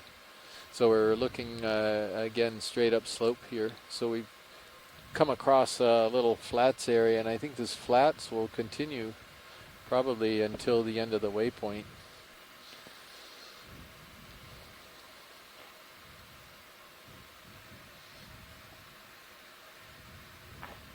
Hey, Chris and Dan, this is Bruce. I'll just chime in on something non-biological, but with the groups that we had earlier and the numbers of visitors that are on Ford Island for the events happening tomorrow for the end of World War II anniversary, I think we've had probably over 100 visitors here that have come into the command center. So there's been a lot of interest today in what's going on here.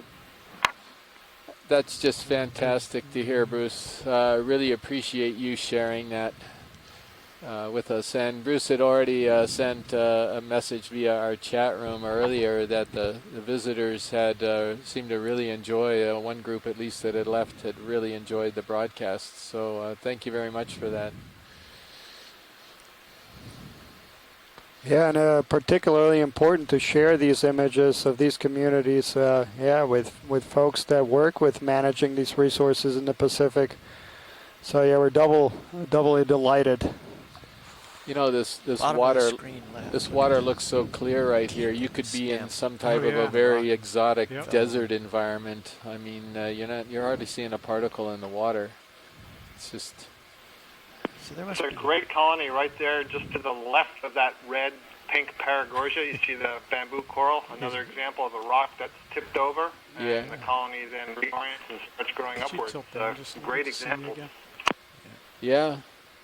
So something's going on here that's could be. I just think this type of situation that we're seeing with animals growing on these rocks and cobbles really is providing some valuable information. For the animal to get established. Yeah. Maybe as it gets taller, more and more influence of current. There's a big longer lever arm. Purple object there. Yeah. What is that purple object? Let's go see the purple thing. It's probably partial. It's purple people eater.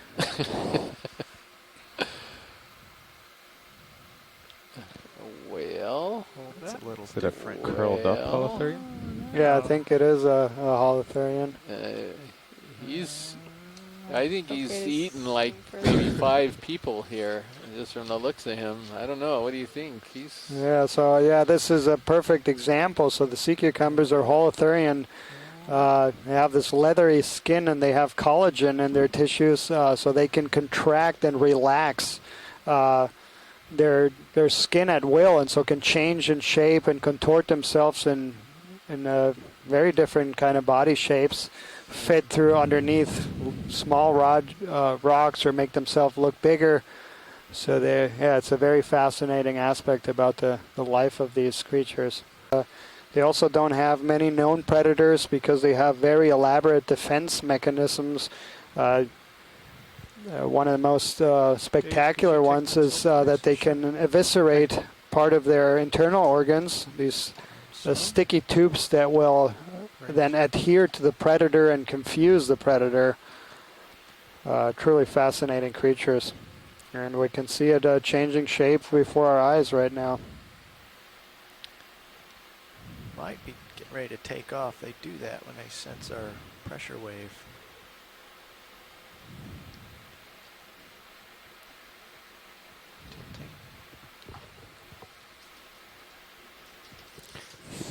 He is the chubbiest sea cucumber I've ever seen. Yeah, amen to that. There was a comment made that this is the chubbiest sea cucumber that anyone's ever seen, and we're all sort of in agreement.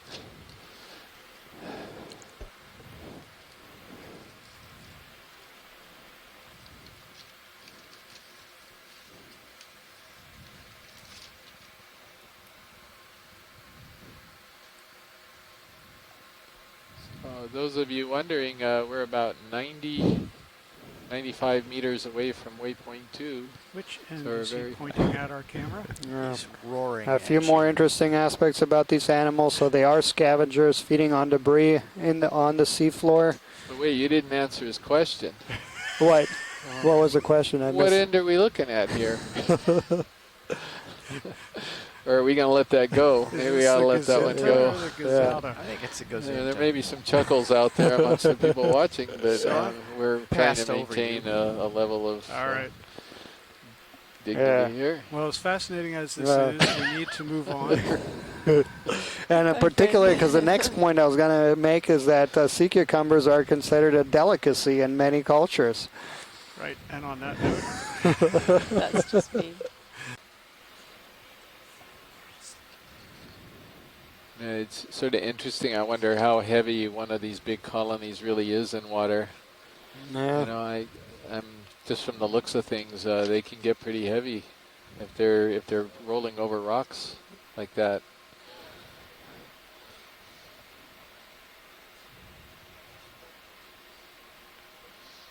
A strong current would give them awfully good leverage. Exactly. Yeah, exactly. It is Because it'd be big like sail. a sail. Yeah. Big sail. It's going to push them over. Good point. John It isn't Poe. just, yeah, it just isn't just their weight. It's Their aqua dynamics or lack thereof. So Tina has a request. Maybe when we get to the waypoint, we can say that we succeeded in getting to our final destination. We'll take a look at these Anthomastus some more. We've got quite a lot of them that are on the bottom here. I don't think we're going to have any trouble finding any more. Yeah, one of the more abundant species is these bamboo corals and Anthomastus. Yeah, there's But there's a Calophacus sponge. I didn't accidentally say that twice. It's actually the genus Calophacus and the subgenus Calophacus. So, that's my guess as to what it is.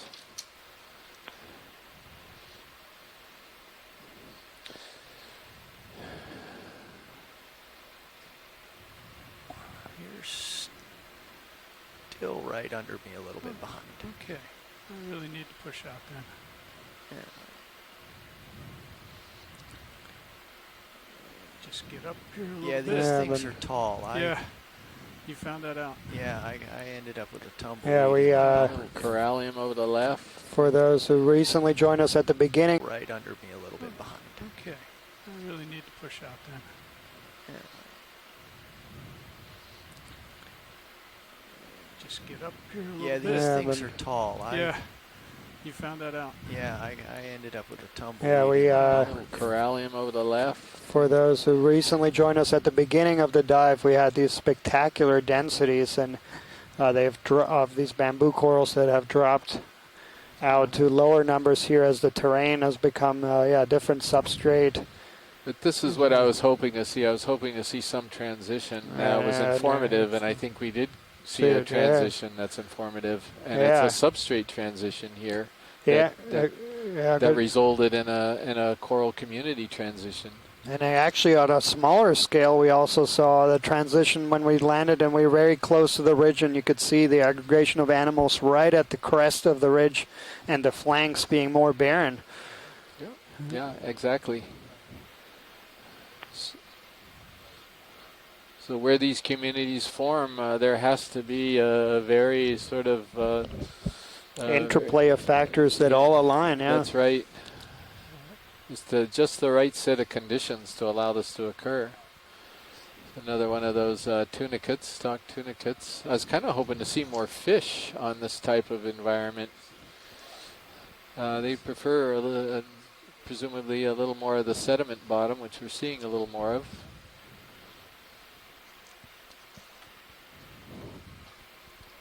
join us. Some of these colonies, including the one that we just passed on the right, they're taller than an adult. So yeah, some of these are bigger than 2 meters.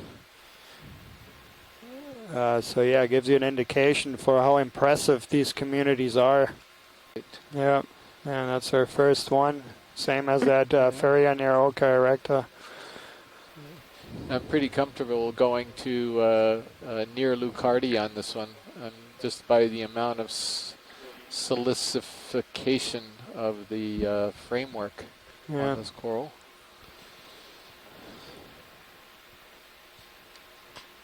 Beautiful size. And yeah, one interesting thing about this is that we have a nice diversity of all these deep sea corals.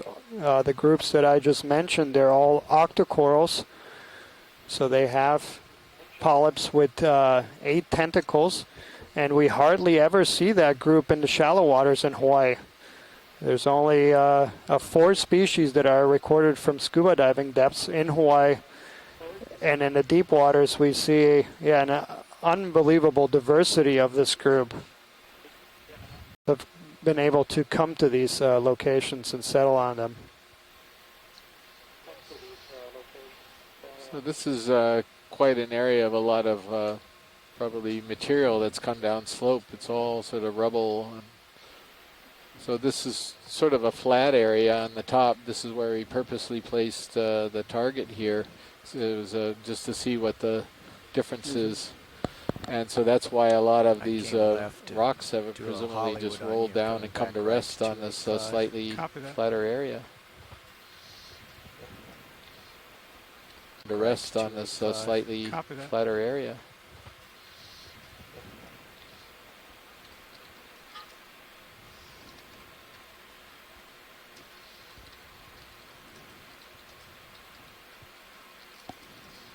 Looking 270.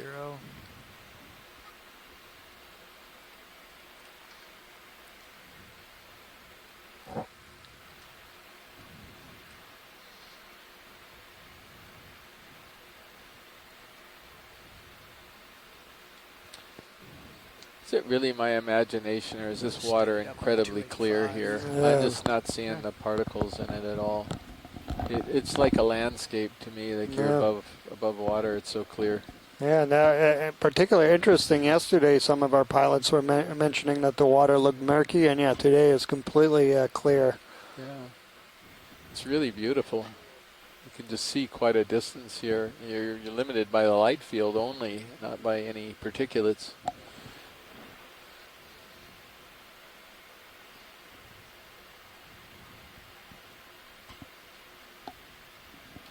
And there's a fish down below, lower center. And I believe that's one of these slash fishes again. Going partial. Try to help out our fish guys. It's not a very abundant fish place. Yeah.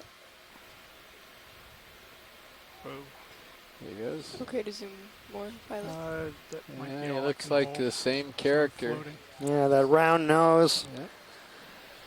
Trichoneurus slash Amalecocephalus, if I recall. Yeah, that's exactly it. Yeah. Is it really my imagination, or is this water incredibly clear here? I'm just not seeing the particles in it at all. It's like a landscape to me. Like you're above water. It's so clear. Yeah, now, particularly interesting. Yesterday, some of our pilots were mentioning that the water looked murky, and yeah, today is completely clear. Yeah, it's really beautiful. You can just see quite a distance here. You're limited by the light field only, not by any particulates. Going partial.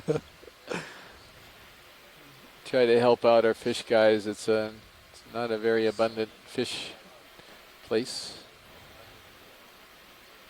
Yeah. Whoa. There he goes. Okay to zoom more, pilot. Yeah, he looks like the same character. Yeah, that round nose on the third expedition after this one that's going to return to some places here in the northwestern Hawaiian Islands and then survey some of the areas in Johnson Atoll as well, starting early September.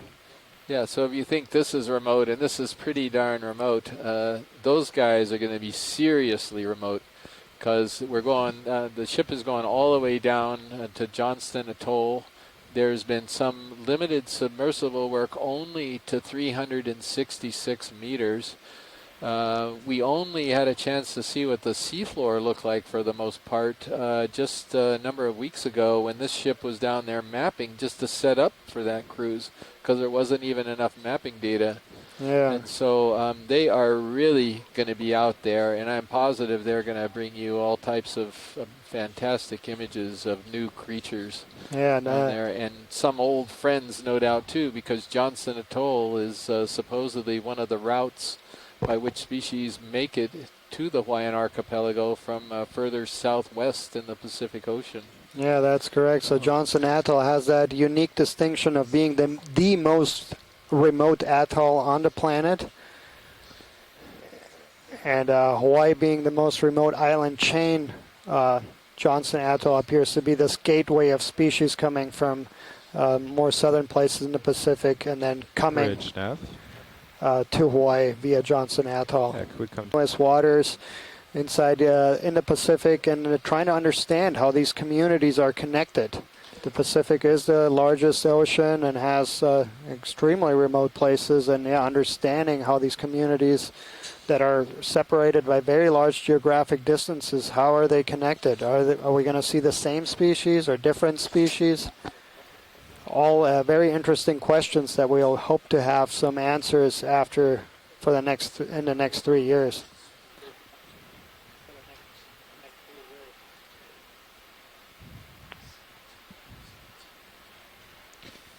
Pilots nav.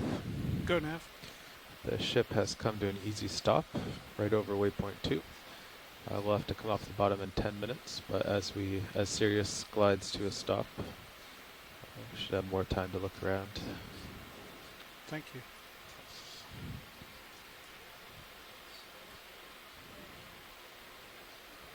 So yeah, we are just 10 minutes from the end of our dive here. And we're about, we're almost at waypoint 2. We're slightly to the side of it. We're 40 meters away, so we're quite close. I think this is close enough to honor some close-up requests here, and I know we have one for the Anthomassus, the red mushroom corals. We've imaged a fair number of them on the cruise, but we have somebody who works on this group and is quite interested in them, and she's trying to figure out how many different ones we have here in Hawaii. Yeah, she made a comment earlier that she thinks she's seen at least 3 or 4 different species here from the imagery we collected on this expedition. And it's kind of nice sponge we're going over too. Not, yeah. Not that I'd be interested in looking at sponges, would I? No. I fully expect some shore-to-ship sponge commentary on that last leg, Chris. You are absolutely kidding. Oh, look at this. A freaking fish is once again trying to steal the limelight from a sponge because the sponge can't move and do that to the fish, right? So typical. Anyway, I don't know what that sponge was. I do know a fair amount of the sponges here, but there's a Mastis. Yeah. I just have to see if there's a place I can sit down here. get some good close-up, I'm going to need to... Yeah, so I had mentioned that this is part of a larger campaign to understand the deep water resources of the U.S. Pacific going on over 3 years. This is a large Pilot, effort, this is including Roland. I'm at your multiple disposal. NOAA agencies, as well as support from many different scientists from different universities and technical institutes. So it's an absolute beautiful... a beautiful black coral that you just missed, and you're a black coral person. I didn't see it, yeah. You didn't see it. I think it could have been maybe a Trissopathes or something. Go ahead, Bridge. Really? Yeah. But it was a white one, right? It looked like it had... Yes, I should have updated you sooner, Bridge. We are actually going to be coming off the bottom in 7 minutes at 1:30, and then it's about an hour 10 to the surface. So about 2:40 local. Yeah, and should be our once 15 again, minute call out. well, we're still in a bouldery substrate here, maybe larger boulders, but we're getting a higher density of these corals again. Bridge, Nav. Yeah, I misspoke there. So 2:30 will be the 15-minute, and then we'll be at 50 meters at 2:45. And look at these little ones right there by the lasers. Yeah. It almost looks like it could be an Acanella Weberi or something. Yeah. Yeah.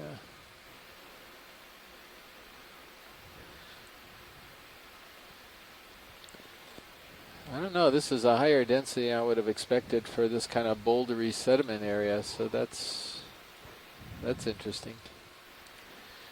Tell her what she needs to know. Right. So video, let me get steadied up here, and then you And just there we have a nice, assume it will, okay? nice diversity there in that frame. We see a chrysogorgid, a few anthomastus, an unbranched bamboo coral, a branched bamboo coral.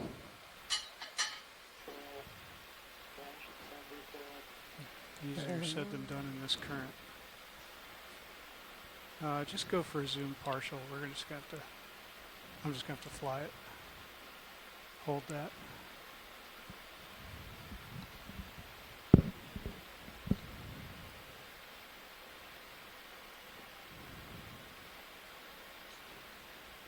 Is that enough, pilot? Yeah, just hold that. Okay.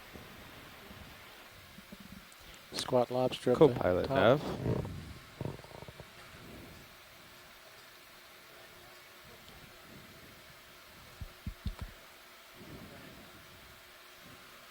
Go ahead, Nav.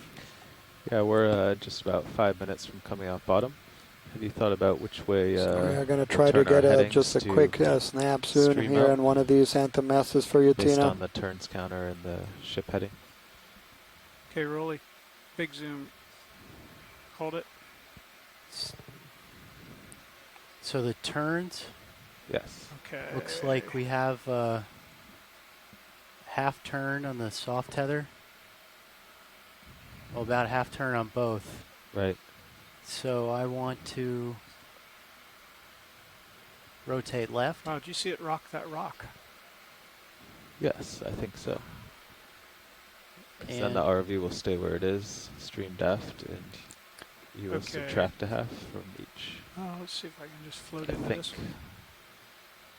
Excellent. Yeah, thank you, pilot.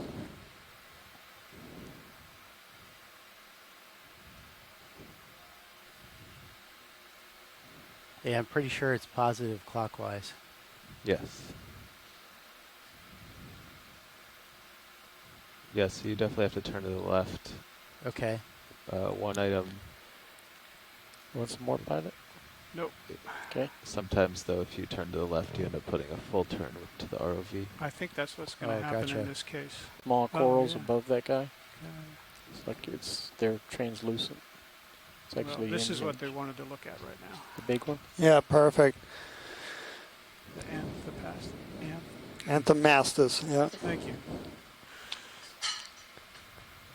So yeah, we There's are climate in there also. just about to leave the bottom here in about a minute. So perhaps we can have the post-dive call in 15 minutes. Is that okay?